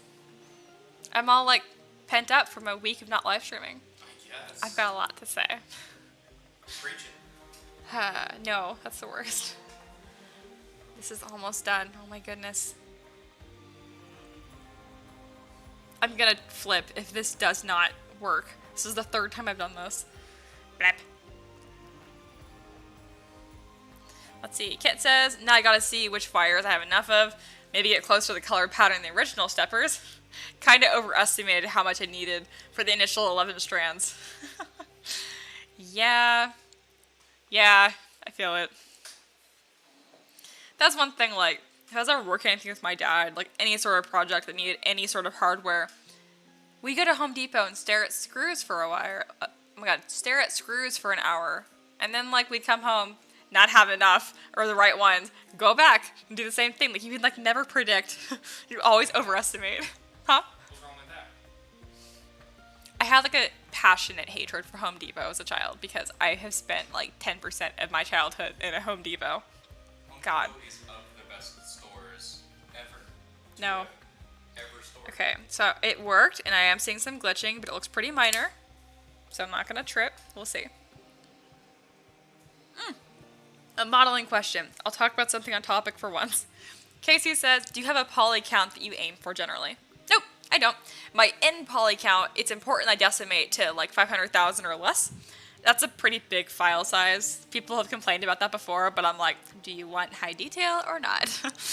Anyway, but not really. Just whatever it tends to grow to. If I had to give like guesstimates in the early stages, I probably don't want the model to exceed 100,000 points in the very, very early stages. And then as it grows, I probably end to about 5 million points. This model's probably over 10. Yeah, it is. But this is a really big model, and this is unusual. Saxon says, that's okay. I think most of it's advertised for you. I always throw links to your Patreon whenever I post a painted mini of yours. Well, that's nice of you. And yeah, you're right. Kit, home despot. Yes.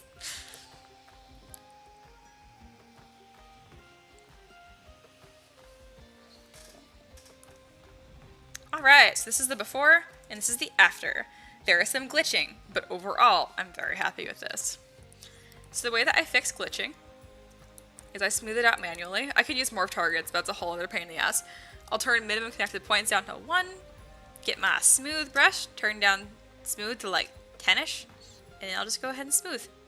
Obviously, it's not perfect, it's a little jagged, but like that's the perks of if it's an organic model, like I'm not too concerned about it not being perfectly smooth. It's not like it's glitchy armor. He just has an extra crooked mouth. It's fine. The head had a lot going on, so I'm not surprised if this happened, especially in these areas.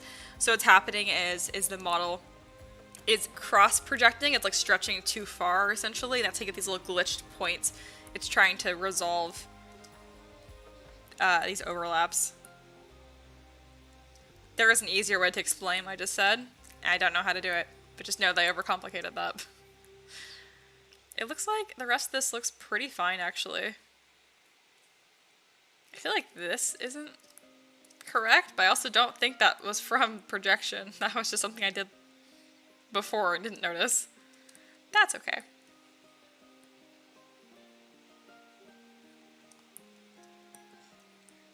Alright, I'm going to turn smooth up to maximum. I'm also going to save, because this actually worked, and I'm very happy about that. And then we go through here and smooth out this really ugly seam.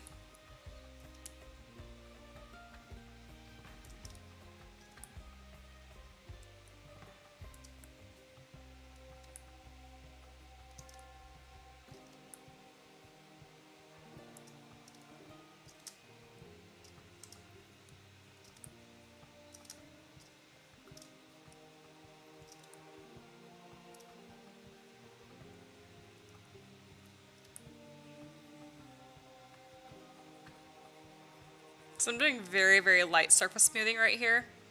You can barely tell what I'm doing, but it is doing something.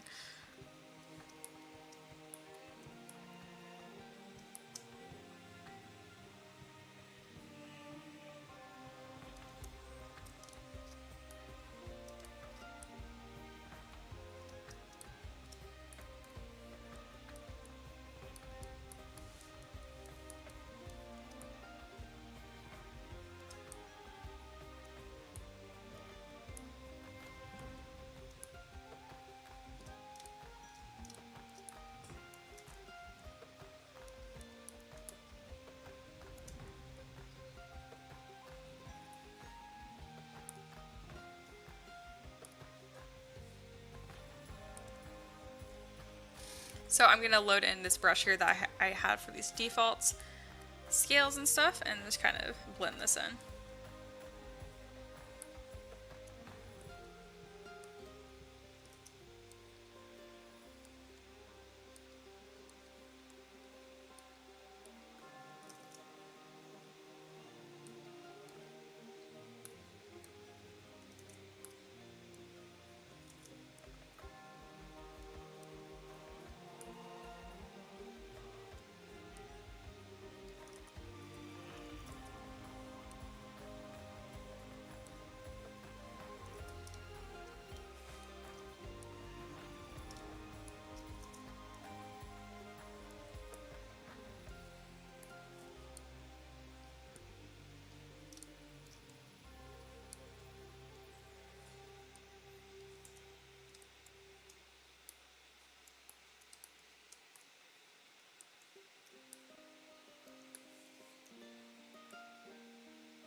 So I feel like the left side blended really well, and this side didn't so much.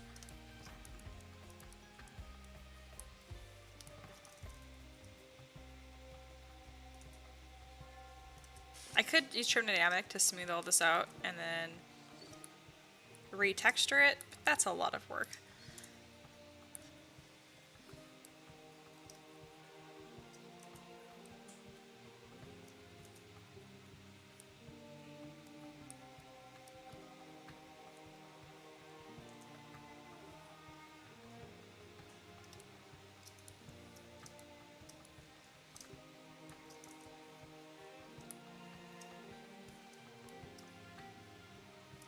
Alright, neat. That looks a lot better. And now, I'll try and boolean these all together.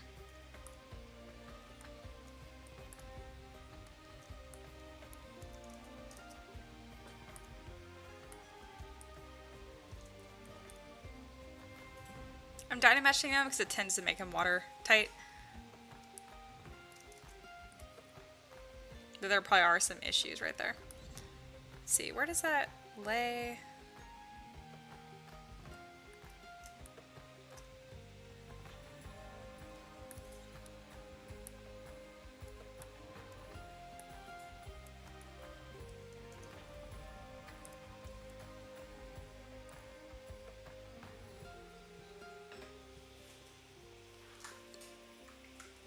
Alright, Kit's going to bed.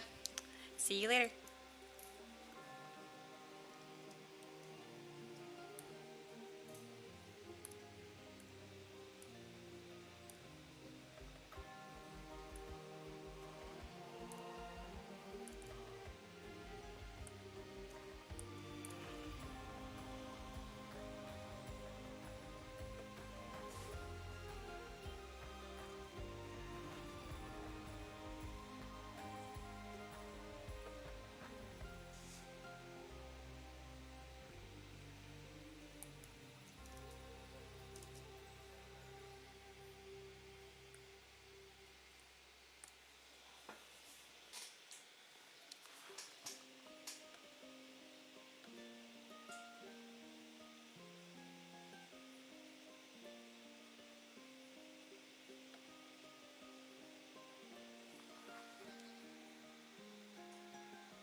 Alright, let's see if this will do Boolean mesh. I predict that it won't. There's going to be too many triangles formed from it, it's going to glitch and crash. But if it does work, awesome. That'll be a stopping point for today. So we'll see. 3D Print Viking. 5:20 a.m. is a good time to go to bed, right? Honestly, that's like going to be my summer schedule. Usually I go to bed around 5, get up at noon. Just what I end up doing.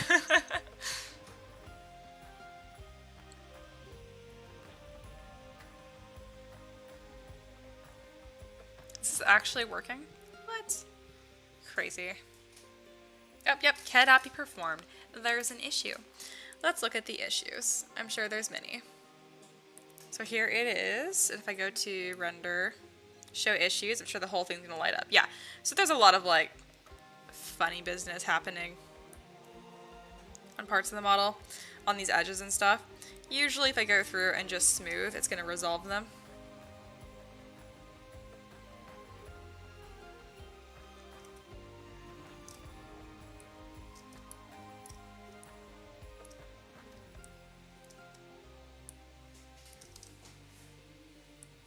Looks like my smooth brush just isn't working right now.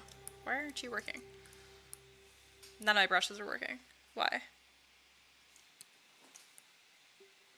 That's interesting. Usually I can still interact with the model. Well, that's obviously a problem there. It's a big old hole in that mesh.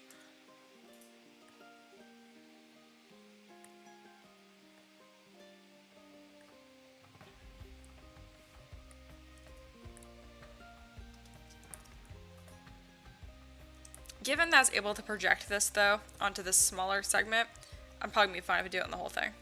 Either way, I think it looks awesome. It gave me a stop here tonight anyway.